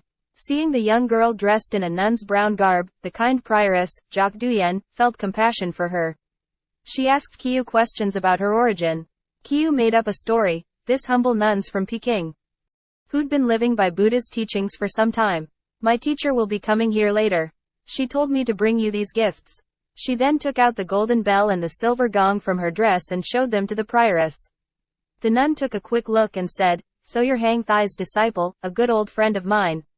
It worries me that you're traveling alone. Please stay here and wait a few days for your teacher." The temple became Kieu's new haven. She'd live on salt and greens in exchange for a carefree life. The sutras she already knew by heart. Altar duties, she was an old hand. From dawn to late at night, she'd go about her tasks. She'd light up the lamp late at night, and ring the bell at dawn. Seeing that she's specially intelligent, above the norm, the nun had high regards for Kieu, and she felt more secure. Now, in this haven, spring's coming to an end. Flowers laid strewn all over the grounds, Milky Way crossed the sky. On a clear day without clouds and winds, the temple received a friend of temple visitor. The visitor admired the golden bell and silver gong. She commented, "These looked like those in Miss Hone's house." The prioress was concerned upon hearing these words. Late at night, she went and asked Kieu about it. Thinking it's difficult to hide the truth, she told her story to the nun. "Now that things have come to this state, my humble self, for good or ill, I'll leave in your hands." Nguyen, on hearing Kieu's words, shook with trepidation. She pitied Kieu, but she's also afraid to keep her here. She whispered to Kieu's ear her thoughts. "Here, Buddha's gate, for everyone, is wide open. But I dread of unknown events that may happen to cause you woe while you stay here. Better to avoid and flee away, than to wait for the floodwater to reach your feet." Chapter 41. Bakba's Trap. Kieu got sold again. Nearby lived a woman, surnamed Bak, who used to go to the temple and gave offerings. The nun sent words to her, asking her to help, by letting Kieu take refuge for a while at her place. Glad to find so soon a haven, Kieu rushed in without further reflection. She couldn't have suspected that the woman was a master swindler. Dame Bak and Dame Tu are from the same school of tricksters. Upon seeing her beautiful face with coral-shaped lips, Dame Bak was silently elated at making her business's big profit. She concocted tales out of thin air to frighten Kieu into submission. Disheartened, Kieu, quite a few times, shook with trepidation. Dame Bak affected to kick her out of the house, and used threats to force her to marry her nephew. "Thousands of miles from home, you're all alone, but your bad name has spread near and far. Our unlucky fate to be with you. You will wreck our home yet. Who else but us would dare to harbor you in our house? You need to hurry to find a man and get married, or you can fly and seek refuge in heaven. Nearby places are not convenient to arrange a marriage match. Farther off, there's no match to be found. Now, I have a nephew, named Bak Han. He's my blood relation, not just any stranger. He ran a shop in the Thai district. He's very honest and never break his words. You must listen to me and marry him. Once wedded, you can move back with him to Thai district. There, no one will know of your past. You will be free to do as you wish, like a fish in the river, a dolphin in the sea. If you're still determined not to agree, then you're going against my wish, and misfortune will upon you visit." Kieu's face darkened with gloom, her brows furrowed. The more she heard, the more it hurts like blows. Thinking that she'd stumbled and had nowhere to go, Kieu, at last resort, uttered her resigned thoughts. "I'm like a swallow, strayed from its flock. Wounded by an arrow, it's afraid of curved boughs. Having no other way out, even if I want to marry, I'd know his face, but how would I know his heart? Just in case I fall into the hands of bad people, one can't be sure of anything when there are those who made a living trading bears and tigers. Let anyone who wishes to marry me, performs a solemn oath of trust and love. Heaven and earth will be the witnesses. Then I wouldn't mind crossing the sea with him." After getting Kieu's compliance, the old woman left. She told the news to her nephew. He immediately made wedding preparations. The whole house was furnished and prepared for the occasion, the courtyard swept, altar set up, vases cleaned, incense sticks lit. Bak Sin knelt down hastily before the altar. After the usual prayers, he even lavished his prayers on the guardian spirits of the locality and the home. In the courtyard, they revealed their hearts to each other. The newlyweds, in their bedroom, performed red silk thread ritual. After they're married, they went down a boat. With favorable wind, the boat moved quickly to the Thai district. When the boat was just docked in the harbor, Bak Sin left first and went to the place he usually frequented. These shops had existed forever, they're brothels. Organized by those packs of people who buy and sell human flesh. They'd seen the person to be sold, and set the price. The merchandise was sold at 10 times the bought price. Some men were hired to take the merchandise back on a carriage. Bak took his unfaithful face, back, unfaithful, silver, and ran far away. The carriage was placed in front of the flowery threshold. Kieu saw an old woman came out of the house hastily. She led Kieu to the family altar to perform the usual rites. It was the same white-browed statue, the founding patron of the brothels. Just one quick look was enough for Kieu to realize the situation. Like a bird in a cage, she no longer lives free. Damn this unlucky fate of a peach blossom. Not untied, then retied again, so easy, like God playing a game. Thinking about my life, I find it so pitiful and tiresome. What good are superior talents, when they make earth and heaven jealous? What a shame that the murky water is being cleaned but the mud, several times, were again thrown in. Oh, the creator, Hong Quan, and the pink pant, Hong Quan, girl. Asterisk, you had spun her life that long and that much, and yet, you keep on doing it and not let her go. Since the unfortunate event forced me to leave home, I had resigned myself and accepted whatever fate threw at me. Young as I was, what crime had I committed to bear the shame of a rose battered in the storm past my prime?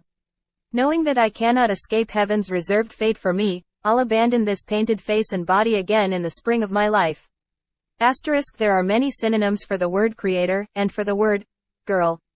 The poet however used Hong Quan for creator and Hong Quan for girl. Hong Quan literally mean pink pant, which means a girl, woman.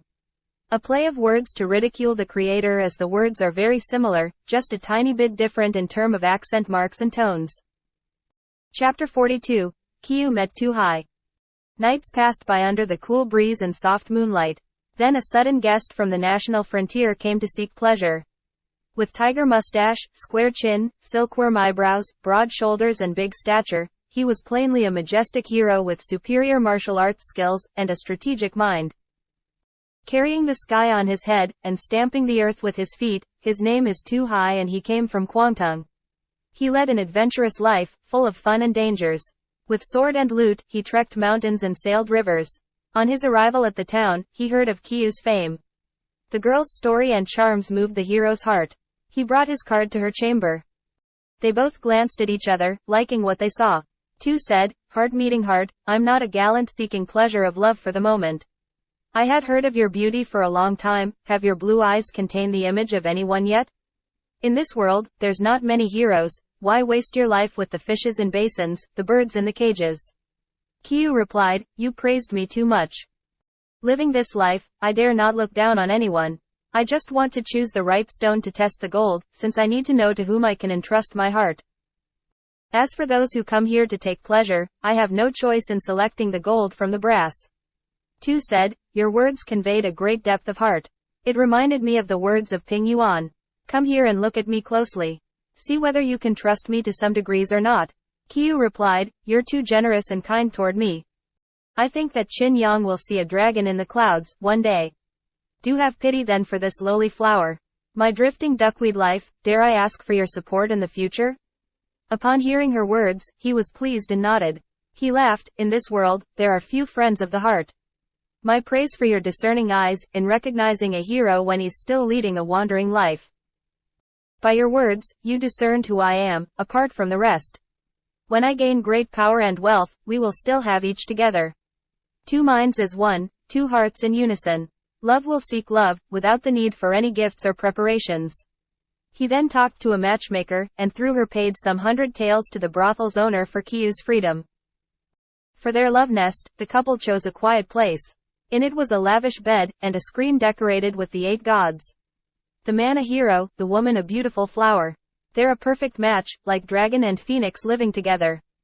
Chapter 43. Tu Hai's Call of Adventure. Half a year later, while they still love each other passionately, the call of adventure, of power and glory beckoned his heart. He gazed afar at the sky and the endless sea. Then with his sword, he jumped on the saddle and prepared to leave. Kieu said, "A woman needs to follow and serve her man. I'm determined to go with you." Tu said, "We know each other's heart. Why haven't you gotten beyond any common woman's affections? When I have under my command 100,000 soldiers, with drums and flags to announce my arrival, to show the world the face of an extraordinary hero, then I will come and get you to our new home. But now, I'm just a wanderer on land and the four seas. If you follow me, I'd have more concerns, and not know where to go. So, please wait here a while longer. It'd be at most a year later, why hurry?" Having said that, Tu soon rode off. With the wind behind its wings, the great eagle soared into the sky. Chapter 44. Waiting for Tu Hai to return. Kieu, left alone with her shadow, by the flowery curtains. She lived endless nights behind bolted doors. The moss-covered yard no longer bore any shoeprints. The grass grew over a feet high, the willow thinner a few inches. She missed the trees of her hometown thousands of miles away. Her nostalgic soul flew homeward with the faraway clouds.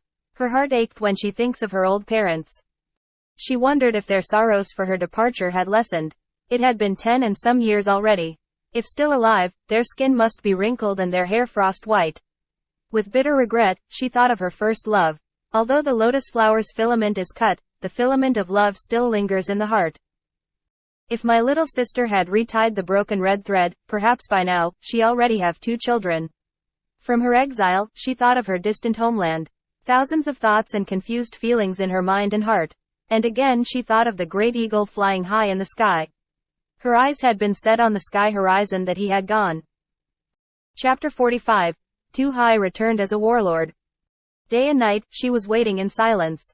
Then one day, the sounds of war thundered in the region. An atmosphere of death pervaded the town.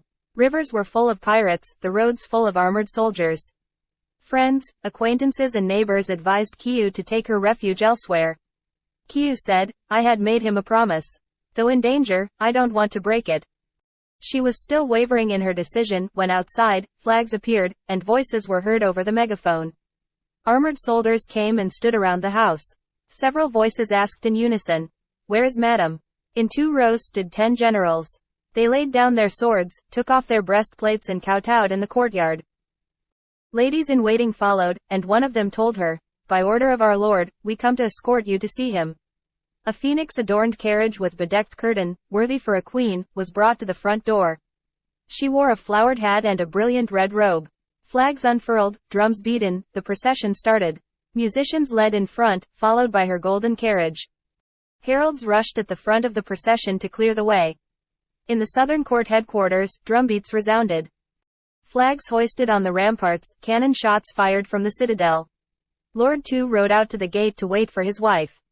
Magnificent in his new attire, he looked strangely different, but still himself with his strong square chin and silkworm eyebrows. He laughed. "We're like water and fish, needing each other. Do you still remember what you'd said long ago?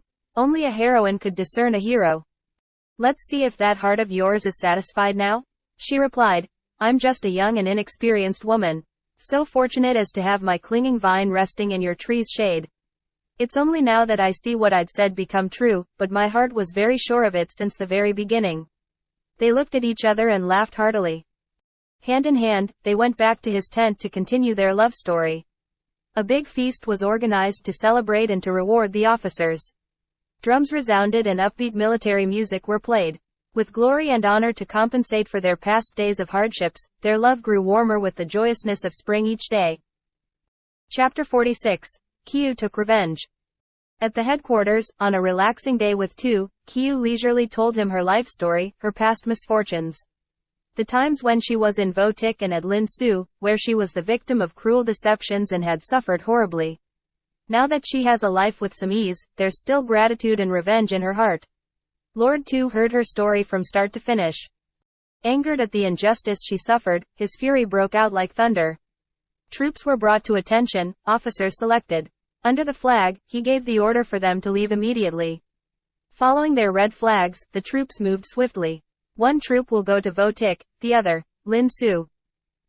For those who were unfaithful to Kieu or dealt with her cruelly, Tu gave the order to arrest and bring them in for questioning. Then he sent a herald carrying his arrow, a symbol of his power, to protect and ensure the safety of the Thuk family. An arrow-bearing herald was also sent to invite Miss Hone's housekeeper and the prioress, Nguyen, to come. In a solemn ceremony, Lord Tu told the troops his wife's story. Hearts rose in indignation, all wanted to carry out his orders. The revenge of heaven's justice is truly appalling. All those that needed to be arrested were caught and brought in. The garrison was full of men holding big swords and long spears. Inside and outside, many lines of soldiers stood to attention. All was ready with an imposing severity. Cannons crowded the place, flags' shadows covered the courtyard. The commander's tent was erected in the middle of the camp. Lord Tu sat next to his wife. When the first round of drums just ended, a roll call had been taken of those arrested. Tu said to Kieu, "Favors and grudges between you and them, I'll leave you all powers to act as you wish to honor justice." Kieu replied, "Relying on your omnipotence, I'd like to first thank my benefactors. Repay my gratitude first, then take revenge." Tu said, "Do as you please." A sword-bearing orderly was sent to summon Thuk Sin. His face seemed to change color to indigo, and his body quivered. She said, "My debts of gratitude to you weigh 1,000 mountains. Your old friend at Lin Su, do you still remember? Like the two morning and evening stars, we cannot be united. You know whose fault it was, as I would not let you down. 100 rolls of brocade, 1,000 liangs of silver. These gifts just show my gratitude, it's not to repay what I owed you. Your wife's devilish and wicked. This time the thief and the old woman he robbed will meet." The ant had not crept around the edge of the cup for long. "Her wicked plot I will repay in full." Looking at Thuk Sin's face at that moment, one can see his face drenched in sweat, as if he'd been in the rain. His heart felt both a joy and a dread that he couldn't contain. He was joyful for Kieu's situation, but felt a deep fear for his wife. The housekeeper and the prioress were called in next. After introductions, they were invited to sit in places of honor. Kieu held their hands, and showed them her face, and said, "Slave flower and pure spring are also me. I remember my days of misfortunes. A mountain of gold can hardly compensate the kindness and compassion you'd showed me. These 1,000 taels of gold are just a token of my gratitude. No amount of gold can balance the scale of a mother's heart." Startled, the two women did not know what to say. They were half terrified, and half happy for her. Kieu said to them, "Please stay here for a while, and watch how I take my revenge." Immediately, she ordered her soldiers to bring in the prisoners. The lists of their offenses were also brought in. Under the flags, soldiers unsheathed their swords. The main culprit had the name of Hone Tu. On seeing her, Kieu greeted, saying, "Madam, so you too have to come here today." Among the women, very rare are those with several hands. Asterisk in the old days, very rare are those who wear multiple faces. Asterisk and nowadays, very rare are those that have multiple livers. Asterisk a beautiful woman should be gentle and caring by nature. The more wicked she is, the heavier her karmic debts. Asterisk a person has only one face, one liver and two hands. Kieu was implying that no matter how clever or powerful, multiple hands, how deceitful, multiple faces, how daring, tough, multiple livers, Hone Tu is, she cannot escape her punishment. Fear took away Hone Thu's soul and wits. She prostrated herself and carefully chose words to implore, "I'm just a petty-minded woman. Jealousy is just a common trait of a person. Please think of when I let you go to the shrine, and when you left the house, I did not pursue. In my heart, I respect and admire you. But sharing a husband, who would be easy to oblige who? I regret that I had put thorns on your path. Can your generous heart give me some mercy?" Kieu praised, "You are a really smart and clever woman who knows exactly the proper things to say." Kieu thought, if I forgave her, her life's fortunate. If I don't, it would seem that I am a petty-minded person. Well, if she already regretted her actions. Kieu then gave an order to free Hone Tu. In gratitude, Hone Tu made her kowtows in the courtyard. A line of captives bounded together by chains was led in. Kieu said, "The high heavens cast a wide net. Those who harm people will be harmed. The cause is not from me." Firstly, Bak Han and Bak Ba were brought forward. On one side, it's Hawk and Hound, on the other, So Khan. Then came Dame Tu and Scholar Ma. These criminals deserved the fates that await them. Orders were given to the executioner. What oaths they made, those punishments will be applied. Blood flowed, flesh hacked to pieces. Whoever saw was terrified. Let it be known that everything is by the will of heaven. Betrayal of trust is not worth it when the betrayed takes revenge. The rogues and the cruel ones, they reap what they sow, and no one will pity them. The site of the executions was crowded with Tu's troops. The executions happened in daylight for everyone to see. Seeing the revenges that Kieu took, the nun, Nguyen, hurriedly bid her farewell to return home. Kieu said, "A rare chance, once in 1,000 years. Rare are the times that we old friends have a chance to chat. We'll soon be going our separate paths. I would not know where you will be and how to visit you." The nun replied, "It won't be long. In 5 years, we'd see each other again." I remembered the day when I was taking a foot journey in a distant land. I met the nun, Tamhop, who's a prophet. She told me the times that we'll meet again. This year is one, the next 5 years from now. We've seen that her prediction is not wrong. The first part realized, the second must also be true. We still have many ties together. Our relationship has not come to an end yet. No hurry. Kieu replied, "Prophecy of predestination. Since she said it, it must be true.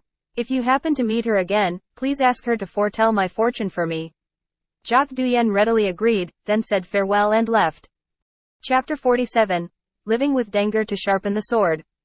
After gratitude repaid and revenge taken, her heart felt light as the sea of resentment drained. She prostrated herself before Lord Tu and thanked him. "My frail self had never dreamed of this satisfaction. Relying on the power of your thunderous hands, my heart is now relieved of a great weight. Your kindness, I engraved in my bones and heart. Even if I die for you, I'd still not have paid my debt of gratitude." Tu said, "The great men since the olden days till now had never been able to find a soulmate even for just one day. Bearing the name of a hero, how could I let go of injustice that I meet on the road? Let alone, this is a family affair. There's no need for words of deep thanks to show your gratitude. I still regret that your 2 parents are separated from you and live in a distant place. If I could get them to come here, so you and them can be united, then I'm happy." He then ordered preparations for a big feast in the camp. Thousands of soldiers and officers gathered to celebrate Kieu's redress of injustices suffered. Tu had many military successes, one following another. From then on, his martial might thundered far and wide. He had his own kingdom in his corner of the sky. With his own military and civil government, he divided the empire into 2. Several times, like sweeping wind and pouring rain, his army broke down the walls of the 5 districts of the south. Dangers and perils presented opportunities to sharpen his sword. Those coat-hanging and rice-bag bodies were nothing to him. He was supreme master, lord of his frontier territory. Although there was several great lords and powerful princes, but none dared to challenge his flying banner. For 5 years, he ruled a land bordered by the sea. Chapter 48. Ho Tun Heen's deceitful gifts. There was a provincial governor, a powerful official. He's Ho Tun Heen, a statesman with many talents. He was given the powers by the emperor to fight the rebels at will, with the title of supreme commander. He knew that Tu was a hero and knew that Kieu also had a voice in the military plans. He parked his troops in the garrison, and sent a man with loads of gold, silver and brocade to persuade them to surrender.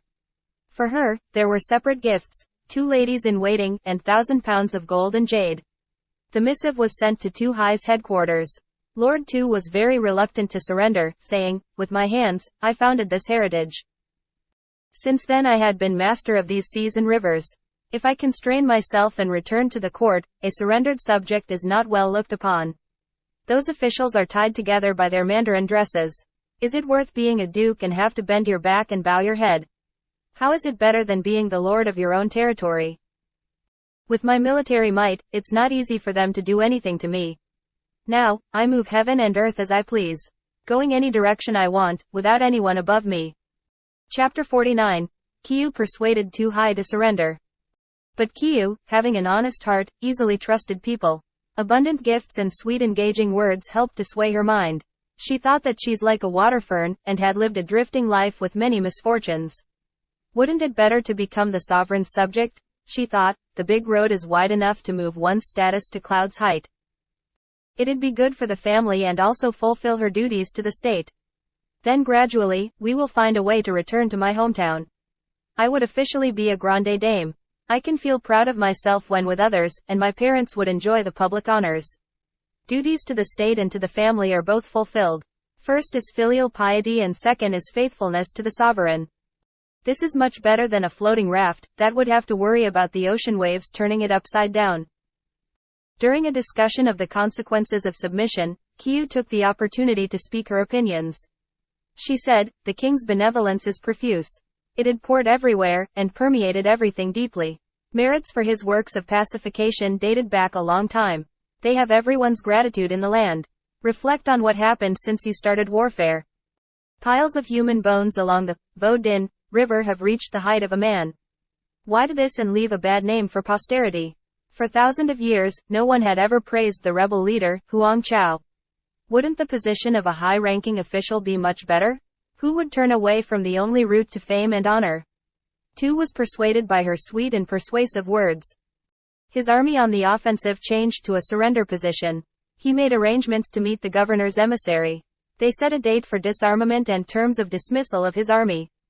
Believing in the promises of the peace settlement, flags were left unheeded, and night watches slackened. Tu's neglect of proper defense measures were observed by spies from the imperial army. Chapter 50. The Death of Tu Hai. Lord Ho seized the opportunity to play his stratagem. His troops go behind the sending of presents for a sudden attack. Carrying peace settlement's banner, the imperial army advanced. Presents of peace at the front, weapons concealed from behind. The unsuspecting Lord Tu did not know. Donning full ceremonial dress of a high-ranking official, he left his camp to surrender. Lord Ho made a secret sign to his men. On 3 sides were gunshots, and all 4 sides were hoisting battle flags. Caught in a total surprise, even a tiger king when fallen into a trap would become helpless. Tu fought to the death in the battlefield, to show his enemies the bravery of a supreme general. When his great soul left to join the deity's abode, he still stood straight within the circles of enemies. Firm as stone, hard as bronze, no one can shake or move his body the slightest hair. Imperial troops rushed forward in pursuit of the defeated troops. The smell of death rose high to the sky. The ramparts broken, everywhere was total disarray. Some fleeing men saw Kieu and led her to the place. In the midst of flying arrows and stones, she saw Tu Hai standing there immovable under the sky. She said, crying, "You are a brave man with a clever mind. Because you listened to me, you came to this end. How can I have the face to see you again? I'd rather die and be with you." Her grief poured forth in torrents of tears. Her words said, she threw herself, head first, upon the ground. How strange it was, the affinity between 2 souls in love and wronged. As she collapsed, the body of Tu fell down. Some soldiers who were passing by, took pity on Kieu and helped revive her. She was then brought to the headquarters. Lord Ho on seeing her spoke kindly, "You're a frail and defenseless girl, in this warfare, you'd suffered many blows. Our military campaign was victorious. For its success, you also played a part. Now that everything had been accomplished, what would you want to have for your rewards?" Her pearly tears poured out even more, in streams. Hesitantly, she expressed her thoughts and feelings. Tu was a great hero. He went his own way beneath the wide skies and roamed unchallenged in the open seas. Believing in me, he overtrusted the promises, and took the self that had fought hundreds of battles to become a subject of the king. He thought that he'd obtain nobility and honors for me, and never suspected that his flesh and bones would be shattered. For 5 years, he'd arrogantly roved between the skies and the seas, but then his body dropped on the field like it was nothing. You advised me to tell of my service and ask for rewards. The more I think of it, the more grievous is my heart. I felt that I'm much more guilty than deserving. That was why I had tried to commit suicide. Please just reward me a modest grave, to give the man I love his humble resting place." At this request, Lord Ho felt some pity, and gave orders for a hasty burial by the riverbank. Chapter 51. Forced to wed a tribal chief. In the headquarters, a victory feast was held. Place was filled with sounds of flutes and strings, and voices of soldiers and officers. She was ordered to serve Lord Ho behind the curtain. He pretended to be drunk and forced her to play the lute. Like the wind wailing, the rain weeping, so heart-rending, it seemed the 4 strings dripping blood from her fingers. The howlings of gibbons, the wailings of cicadas, cannot match such sorrow. Ho listened, frowned, and shed some tears. Ho asked, "What's the music piece that you're playing? It sounds so full of bitterness and sorrow." Kieu replied, "It's called, Thankless Fate. I had composed it when I was young. The melody was created in days long gone, but the example of thankless fate is now and here before you. The more he watched and listened, the more enchanted he was. What a miracle! An iron mask could become dazed with love. He said, "We are destined for each other. Let me reconnect your lute strings with phoenix glue." She said, "I'm just a fallen woman. On my conscience is the unjust death of a person. Nothing left of me, this tattered flower. Like Shaolin's lute strings, my heart's broken. With your kindness, I hope to still live." Wordplay. To keep my pink pants, I'd be fortunate to see my native village with my dying breath. During the feast, the governor had drunk too much. The next morning he woke up and remembered, being a high official of the realm, I'm constantly watched by the higher authorities and the public. It's not becoming of my office to act like a womanizer. So how do I settle this matter now? When the office opened for work, his mind resolved, Ho made his decision. Who dares to protest the words of a high-ranking official? By his order, Kieu was forced to wed a tribal chief. Oh, how meddling you can be, the matrimony god. Why do you tie the red silk threads so heedlessly? The flowered carriage was led straight down onto the boat. The curtain pulled down, the lamp lit. She seemed like a willow withered, a peach blossom faded. There wasn't a single spark of liveliness in her body and face. Chapter 52. Kieu jumped into Qiantang River. She said to herself, "Let the sands and the waves engulf me and waste my parents' efforts, and waste an intelligent mind. At heaven's edge, drifting in the middle of the sea, where should I send my bones to its rest? Who had cut my silk threads of love? Who had put the debts of fate into my hands? Why has my life turned out like this? Any remaining day of my life is just a wasted day. As there's no joy in living, then why sorrow over a loss? I'm alone with so much bitterness in life. Let the jade be shattered, the gold melted, let it all be over." The crescent moon disappeared behind the western mountains. Kieu, alone in her cabin, kept standing up and sitting down. Then, she heard the sudden roar of rising tides. She asked and learned that the river was Qiantang. She remembered clearly the words she heard in her dream. This is the end, she thought, of her heart-rending fate. Damn Tien, oh friend, do you know I've kept our tryst? You promised, so wait down there to welcome me. Under the lamp, there was some flowered stationery. She wrote a few last words to let people know. Then she opened the curtain and looked outside. The high sky, the wide river, a vast expanse of blue. She wrote, Lord Tu had treated me so well. But 'cause of a little state affair, I'd betrayed his trust. I killed my husband, and yet I wedded another. How could I still have a face to stand in this world? I'd rather die and put everything to rest. My heart I will entrust to the sky and the waves. She looked for one last time at the endless expanse of rising water, and threw herself into the great river. The tribal chief, after informed, immediately attempted a rescue. But her body was sunken somewhere in the river. Pity her life, just a human life like any others, but to have such talents and beauty was to welcome jealousy and danger. She led a wandering life bearing injustices and miseries. What would be left of her if waiting to the end of her destiny? So many times in 15 years, she was a living example of the vicissitudes of the lives of beautiful women. A life with such misfortunes as her could not have been worse. In accordance with the laws of nature, after the darkest tunnel came the light. Those people that practice filial piety and are true of heart, when heaven had imposed painful sacrifices, heaven will show pity for their lives. Chapter 53. Jacques Nguyen and the Prophetess. After taking leave of Kieu, Jacques Nguyen, with her gourd and bag, took a long pilgrimage. She met Tam Hop, the holy nun, and talked to her about Kieu and inquired Kieu's fate. Such a loyal person and filial daughter Kieu is. But why is her life so full of misfortunes? The nun replied, Fortune and misfortune come from the laws of heaven, but the root cause of it is from a person's heart. Heaven has a hand, but it also comes from us. Living a moral life is the source of happiness, all passions lead to suffering. Tui Kieu is lively and intelligent. Granted, a sad lot is often reserved for a beautiful woman. But Kieu kept holding on to man-woman love and stubbornly enmeshed herself in its web of passions. Thus, when she was in those peaceful abodes, she didn't stay because she could not sit still. Demons goaded her, phantoms led her on the wrong path. Thus she had gone on a journey of heart-rending sorrow. After one misfortune came another. 2 times in the brothel, twice in temples. Within the circle of raised spears and naked swords, she lived as a maid with the wolves and the tigers. In the middle of the tumultuous waves, she threw herself in the water to tempt the jaws of sea dragons. Her misfortunes had always followed her passions. She knows her pains and the true cause of her sorrows. She'd have to live a life full of sufferings and die in exile. A heart-rending fate until the end of her life. On hearing her words, Jacques Nguyen was terrified. A whole life. Alas! What would be left of her? The prophetess replied, but it doesn't matter. Her fate had been reconsidered with her merits. Judging from her past sins, she was trapped in love but did not indulge in sexual lust. She sacrificed her love to pay her filial debt.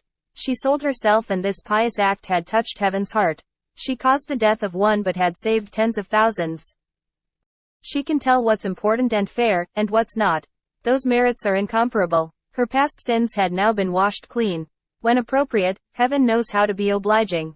Debt is paid first, then compensation for merits later. Jacques Nguyen, remember your promise to your poor friend. At the Chientang River, you can have a raft waiting for her. Thus, you will be faithful to your given word. It's an opportunity from heaven to do what's blessed. Chapter 54. Jacques Nguyen saved Kieu's life. Jacques Nguyen, at these words, felt great joy in her heart. She went to the Chientang River and settled by its shore. She built a cabin made of wood and thatched grass, that faced the blue waters and laid under the yellow clouds. She hired for the whole year 2 fishermen. Their boat anchored on the shore, and their nets casted in the river. With a constant heart, the nun did not spare any efforts. Fortunately, her meeting with Kieu was scheduled in heaven. Since Kieu had plunged herself into the silver water waves, the currents have drifted her to this place. The fishermen pulled up the net and saw a person.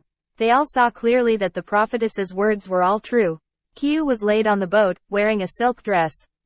Although fully drenched, she still had not lost her shine.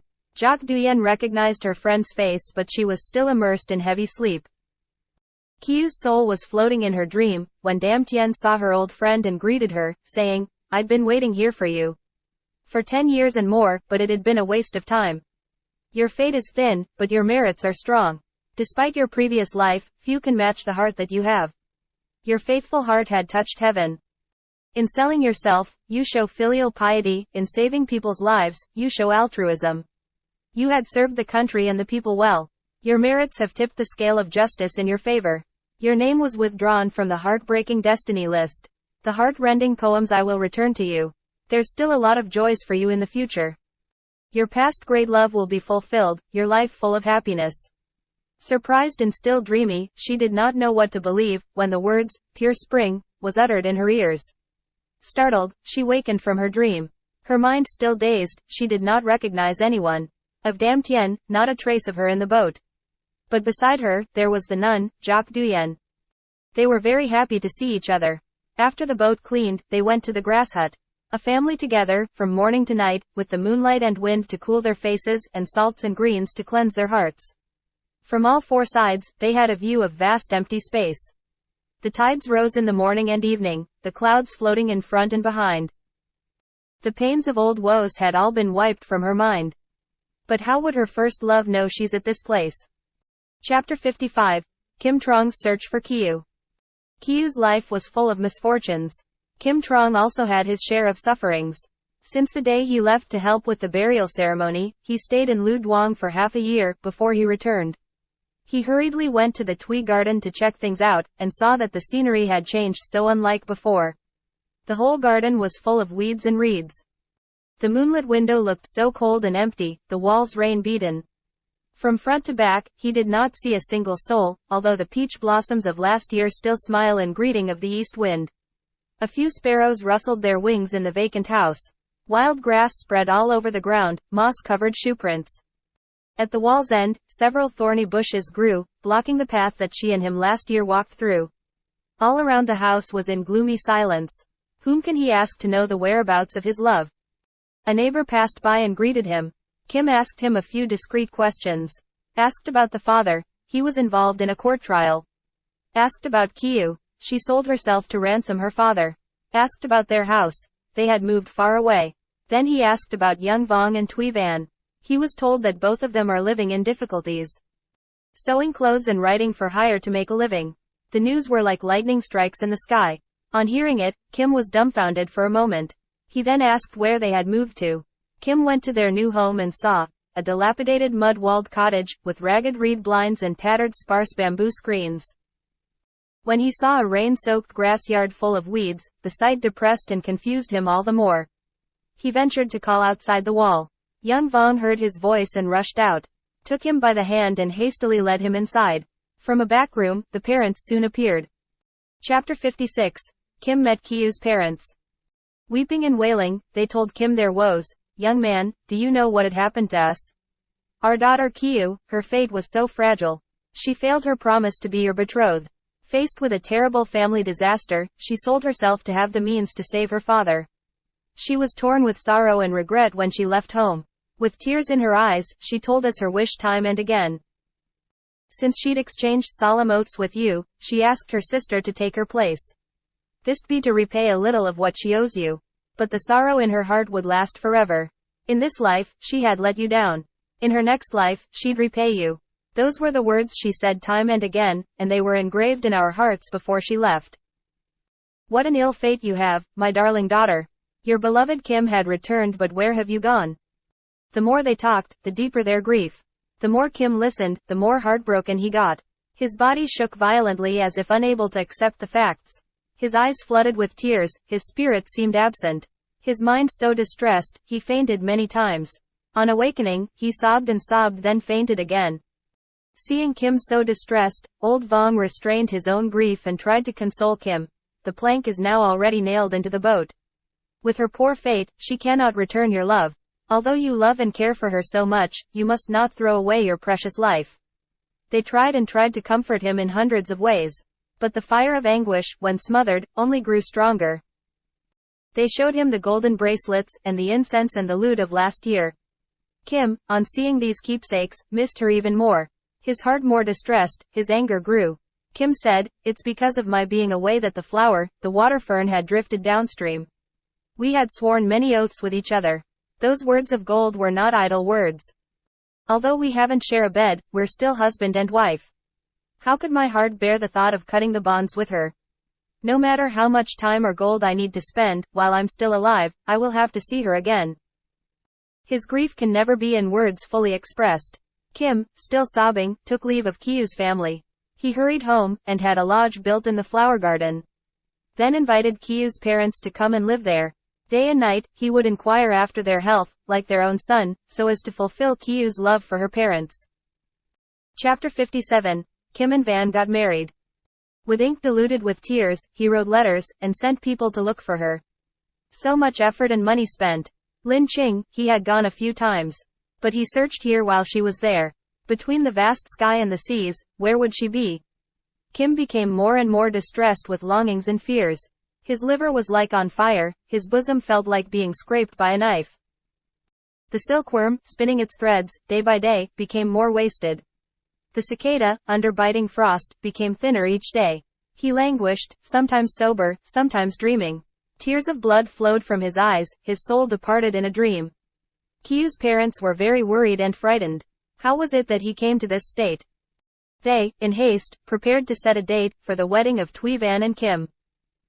A graceful maiden, an elite scholar, talented man and beautiful girl in their springs of youth. Although Kim was happy with the marriage, the joy of newlyweds was not enough to fully suppress his sorrow. While eating, sleeping, coming in and out, the more attached they were, the deeper his past love grew. Until when would he ever stop longing for her? His tears fell profusely, and his insides full of knots. Sometimes, when his study room was quiet, he'd burn the incense, and play the old lute. The silk strings moaned softly its melody of love and sorrow. Wisps of smoke of fragrant incense floating in the air, the light breeze stirring the blinds. Seemed to Kim like inside the room, by the terrace, the sound of her voice floated to him, and her silhouette appeared like a dream. Because his heart remained true to his beloved, he thought of her, so he saw her appeared. While he was steeped in sorrow day and night, several springs and autumns had been passing by. Chapter 58. Kim and Vong won literary contest. Now, in the capital, a literary contest took place. Vong and Kim attended and got on the honor roll the same day. Heaven's gate swung wide open for the path to the clouds. Flowers greeted their steps, fragrance of glory spread to their hometowns. Young Vong still remembered the near and distant past. He went to old Chung's house to repay his gratitude. After paying the debt, to make their ties stronger, he married old Chung's daughter. Since Kim had treaded on the cloud's path to glory, her plight aroused his love and pity all the more. Who had pledged with him words of love and commitment? But now where was she for him to share his wealth and honors? She's like a water fern drifting in the waves. Whereas fortune shined on him and he sorrowed for her wandering life. Chapter 59. Kim heard news of Kieu in Lin Su. By imperial order, he was sent to work as an official in far Lin Su. With his wife and children, they crossed many valleys and hills. In his new headquarters, he lived a life of leisure. Dawn and night, he'd enjoy playing his lute and listening to the crane's soft cries. One spring night, while sleeping in her bedroom, Van had a dream and met her sister. When she woke up, she told her husband. Listening to the story, Kim's mind was half doubting, half believing. He thought, the words, Lin Ching, and Lin Su, just differed by a word, and that may have been a mistake. Kindred souls seeking each other in a dream, perhaps there may be some good news in this. In his office, Kim made inquiries from his staff. An old secretary named Du replied, this story had happened over 10 years ago. I knew clearly the names and faces of those involved. Dame Tu and Scholar Ma went and bought a girl from Peking and brought back here. Kieu's talents and beauty were incomparable. She could play the lute, she knew poetry and literature. She was faithful and showed uncommon courage. She dared to kill herself to preserve her virtue, but soon after fell into a trap. Her stormy life had its full share of sufferings. Later, she was married to Scholar Thuc. Thuc's first wife was a cruel woman. She kidnapped Kieu to Votik and tried to break her spirit. Kieu escaped from their house. Unfortunately, she met a certain family surnamed Bak.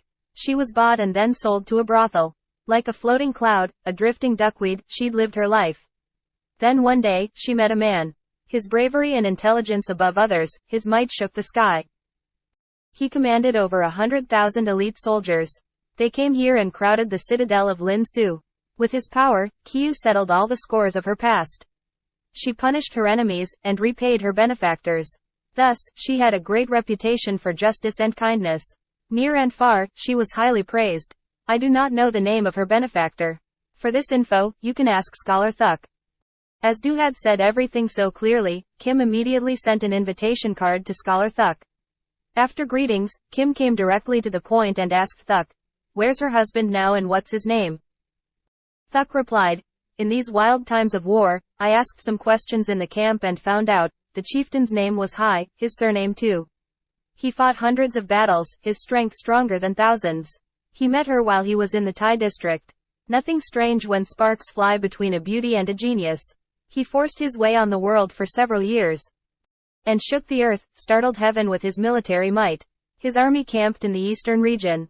But I hadn't heard any news of them afterwards. After he heard Kieu's story from root to branch, his heart was filled with weariness and sorrow. He felt sorry for her, she was a lonely leaf in the wind. When could she ever shake of the foul dust of her fate? An ill-fated flower drifting downstream. Kim sorrowed for her up and down life, and grieved for their parting. The oath of olden days had been broken, but the piece of incense still there, the lute string here, but she's nowhere to be found. The soul of the lute is absent, its strings made lifeless sounds. When could, if ever in this life, the incense flame rekindle the fragrance of their love?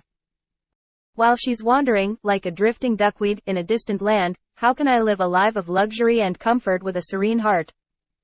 He thought of surrendering his seal, resigned from his office, then he'd cross rivers and mountains to find her. He'd venture into battlefields, and perhaps, if he enter into life and death situations, he can find her. But the world is vast and the abyss is deep, where would one find the shadow of a bird, or a fish in the sea? Chapter 60. News of Kieu's jump into river suicide. While he kept waiting to hear tidings of her, many seasons of rain and sunshine had passed by. Then one day, a decree printed on clouds in 5-color sheet arrived. It's from the sovereign and clearly stated the orders. Kim was to assume new office in Nanping. Young Vong was also changed to work in Fuyang. They hastened to have horses and carriages prepared. Then both families left together, as they were heading in the same direction, for their new posts. They heard that the rebels had been crushed. The waves stilled in Fujian, the fires extinguished in Chekiang. On this news, Kim asked Vong to take advantage of the trip to the same region to find Kieu. When they reached Hangzhou, they were able to obtain clear and precise news of Kieu's fate. They were told, On that day, the two sides fight, Tu was ambushed and died on the battlefield. Not only Kieu's great service not rewarded, the official compelled her to wed a tribal chief. She threw her body, so fine like jade and pearl, into the waters. The Chien Tang River became the grave of the beautiful girl. Alas, no reunion but a whole life of separation. An entire family prosperous, but only her to suffer a fate so unjust. To call her soul, her tablet was put up with the usual rites. To rest her soul for the injustices she suffered, an altar was set up by the riverbank. Endless silver-crested waves of rising tides rose and fell. Looking afar, it seemed like her beautiful figure with arms outstretched like wings falling into the waters. With their deep love like the sea, in a sea of grief, where would her incarnated soul in a seabird flew? Chapter 61. Jacques Nguyen brought happy news. How strange the workings of fortune can sometimes be. The nun Jacques Nguyen somehow happened to pass by. Startled at seeing the tablet with Kieu's name on the altar, she asked, "Where are you from, my friends? Are you Kieu's family or her relatives? She's alive, so why the mourning rites?" Hearing the news, they were all astounded. Gathered around the nun, they talked away, and asked questions. This is her husband, those are her parents, and this is her blood sister, and that's her sister-in-law. From reliable sources, we heard of her death, but now you tell us this extraordinary news. The nun said, "Karma brought us together. At Lin Su earlier, then at Chien Tang River later. When she jumped into the waters, I was waiting for the event, and found her, then brought her home. We take shelter within Buddha's gate. Our shrine cottages not far from here. In Buddha's shade, our days passed by calmly. But her mind's fixed on her home, she missed it so much." Hearing this revelation, their faces brightened. What joy could surpass this joy? Since the leaf parted from the forest, they had searched for her in vain in many places under the vast sky. It was plain that the flower had fallen, its fragrance gone. Maybe in the next life, they would see her, but in this life, there was no hope. The world of shadows, the world of the living, two separate paths, for sure. A miracle it was to see the person from the 9 springs in this world of dust and daylight. They all prostrated themselves before Jacques Nguyen and thanked her. Then together on foot, they followed the nun to her cottage. They cut and cleared their way through the reeds and tall grass. To be so close to their beloved, they still have some doubt. Following the riverbank with several twists and turns, they left the forest of reeds to arrive at the courtyard of Buddha's shrine. Jacques Nguyen raised her voice to call Kieu. From an inner room, Kieu rushed out. Chapter 62. Kieu reunited with her family. With a glance, she saw her entire family was here. Her father still looked strong, her mother still a beauty. Both her sister and brother had grown up well. And over there was Kim, her love of long ago.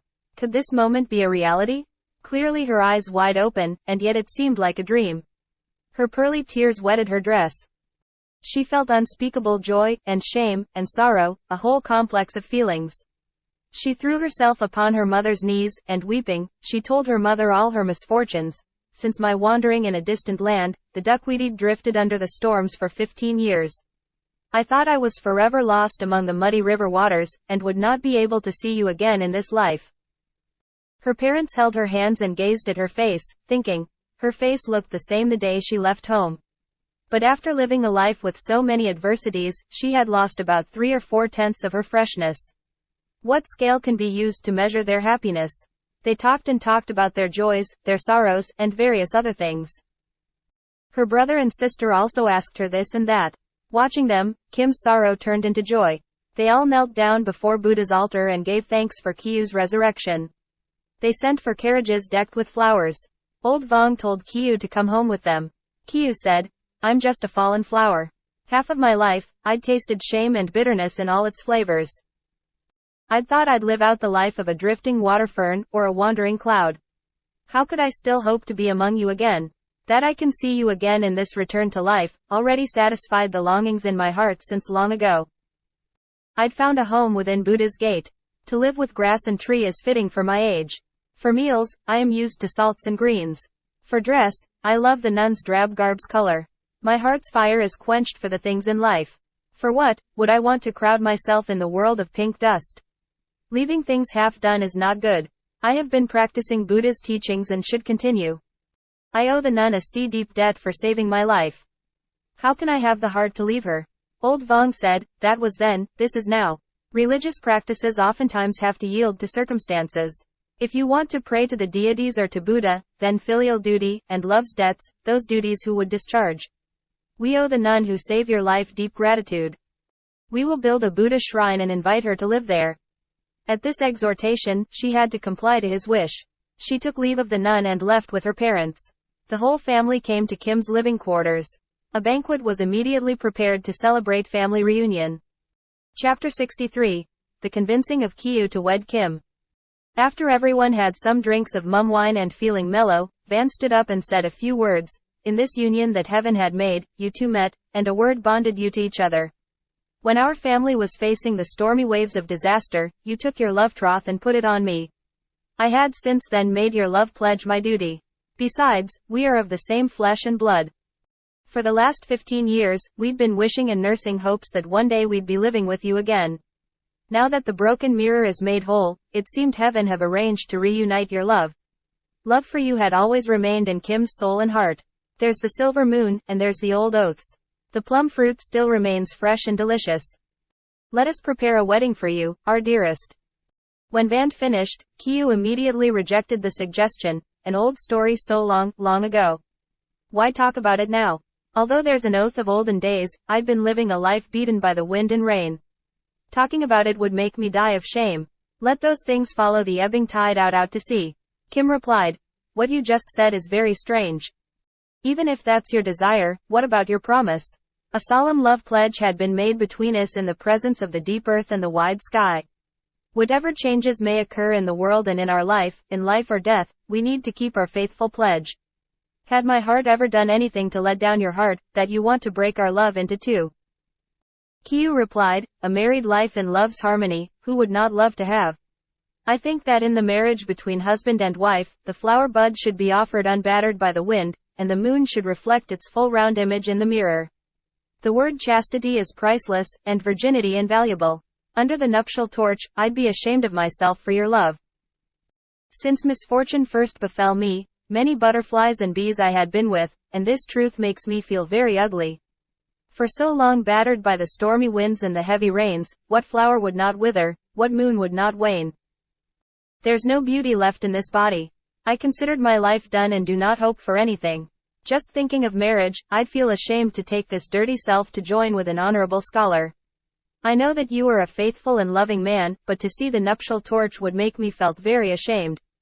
From now on, I'll close the autumn door of heart's love. Although not being a nun, I'd live like a nun. If you still insist on our love, then you can change it into a friend of the heart relationship. Talking about wedding and marriage only distress my heart and make me feel plainly dirty. He replied, you do have a clever tongue with words, but what's right or wrong also depends on circumstances. In all times, in the role of a woman, the meaning of chastity also has 3 or 7 paths. Sometimes in normal situations, sometimes in special conditions. There's nothing that say we must follow any one particular way. As for you, filial piety becomes your chastity. There's no dust that can ever make you dirty. Heaven has allowed us to meet again this day. The fog had dissolved, the clouds had dispersed in the sky. A fading flower yet fresher than ever. A waning moon yet brighter than 10 full moons of long ago. Please do not hold in your mind any more doubts. Let me not become a forlorn passerby like the Kieu of olden times, ignored by his beloved. After hearing his pleadings and arguments, her parents also sided with him. She had no choice but to accept. She hung her head and breathed sighs of resignation. Chapter 64. Love and Friendship. After the reunion banquet, nuptial torches were lit up and pink silk curtains stretched. The couple exchanged ritual greetings with their family. All the rites were performed and they were married. In the bridal chamber, they made several toasts. They felt a mix of joy and wondering for their new union, yet tinged with the sorrow and regret of their past love. Since she was a young peach blossom, a lotus flower, 15 years had passed until they are now together. The past love, the parting and the reunion, a mix of feelings filled their hearts as the moon rose high. Brocade curtain dropped in the late night. Under the lamp, her peach blossom cheeks looked silky fresh. Lover meeting lover again. Flower and bee of olden times still have lot of affection for each other. She said, I had accepted my lot, and did not want anything for this self that I threw away. But because of your love for me since the olden days, I had complied to your wish for this wedding. But in my heart, I'm very ashamed. I feel I am wearing a brazen face that I can hardly bear to see. I do not mind the outward marks of a married couple's affections to honor our relationship in the eyes of the world. But regarding the usual habit of people, gathering used fragrance from dirt, picking a wilted flower, all these acts to me are foul and made me feel ashamed and hurt. No longer would it be love, but it's hatred that remains. When you make love, I'd feel ashamed of myself. To love then is 10 times worse than to let one another down. Regarding the heirs for keeping the family lineage, there's still my sister, Van, your wife. Of the chastity in my heart, there's still a little left. Please cherish it and not try to step on and shatter it. You still have lot of loving with my sister, what's good about playing with a wilted flower? Kim replied, we were bonded by our pledge, but suddenly like fish in the sea, and bird in sky, we missed out each other. I felt lot of regret when thinking of your wanderings, and thought that our solemn oaths had caused you a lot of pain. We loved each other, and had risked death, and now we see each other again, and still in love. You're still in your spring of life. I thought that you haven't gone beyond the physical bonds of love. Your soul's mirror is clear without a speck of dust. A word from you made me respect you more. For so long, I had searched the ocean to find a needle, 'cause I truly love you, and not for pleasure of flesh or beauty of flower. Who'd have thought that we'd unite again under one roof? We do not have to share blanket and pillow to be a loving couple. After she heard him, she fixed her dress, put on her brooch, and made a deep bow to him, saying, my castaway self is now being purified, thanks to the generosity of a noble gentleman. The words that you said touched my heart deeply. To understand me like that, you are a true friend of my heart. There are many ways to take care and protect, but the chastity of a lifetime that I can keep is because of today. Chapter 65. The Happy Ending. They then held each other's hands. They loved their spouse's integrity and felt drunken with love. They lit up another candle and burned more incense. Together, they drank and touched cups with one another. Feelings of past love and present fill the mind and heart. Kim leisurely asked her about her lute music. She said, 'Cause of these lute strings, my life had been tangled with the threads of misfortune until now. I had repented but it was already too late. However, I will play it for you one more time. On the lute strings, her elfin fingers plucked and danced. Incense smoke rising, music melody floating near and far. Which melody is it that sounds so warm with gentle sunshine? Was it Trang Sin dreaming of a butterfly, or was it the butterfly? Which melody is it that flowed the sweet music of love? Was it the soul of the king of Thuk or the cooing of a cuckoo bird? So clear like the sound of pearls dropping on a moonlit bay. So warm like the sun shining on the jade of Lanshan Mountain. Listening to the 5 tones of her lute, not a note that did not sound beautiful and heart-stirring. He asked, which hand's playing this piece? How come it was so sad then, but now so gay? Is it because of the feelings in one's heart, or is it because the end of sorrow and the coming of joyous days? She replied, 'Cause of this little talent, the heart-rending notes had harmed my life for so long. I just played it this one last time for my bosom friend. Then I will unstring the lute and put it away.' They haven't yet finished their conversation, when the crowing of a rooster announcing the dawn is heard. Of their secret pact, Kim told the family. Everyone was surprised and praised her.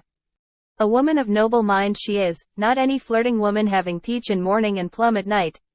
They had both love and friendship. Although not sharing a bed, they shared music and poetry. Sometimes they'd drink together or play chess. Sometimes they'd watch blooming flowers or wait for the moon to rise. All their wishes had come true in this life. Their marriage is also a bonding of intimate friendship. They remembered their promise and built a temple. Then sent a relative to invite the nun Jacques Nguyen. But when the messenger arrived, he saw the cottage locked, the mosque grown through cracks, and grass spread on the rooftop. The nun'd gone to gather medicinal herbs in a distant land. The cloudied flown, the craned fled, where'd they find her? But with their gratitude to the nun, the incense in the temple is lit day and night. Kieu's family enjoyed both wealth and honor. Kim moved to higher rank every few years. Van gave him several heirs, and took good care of the children.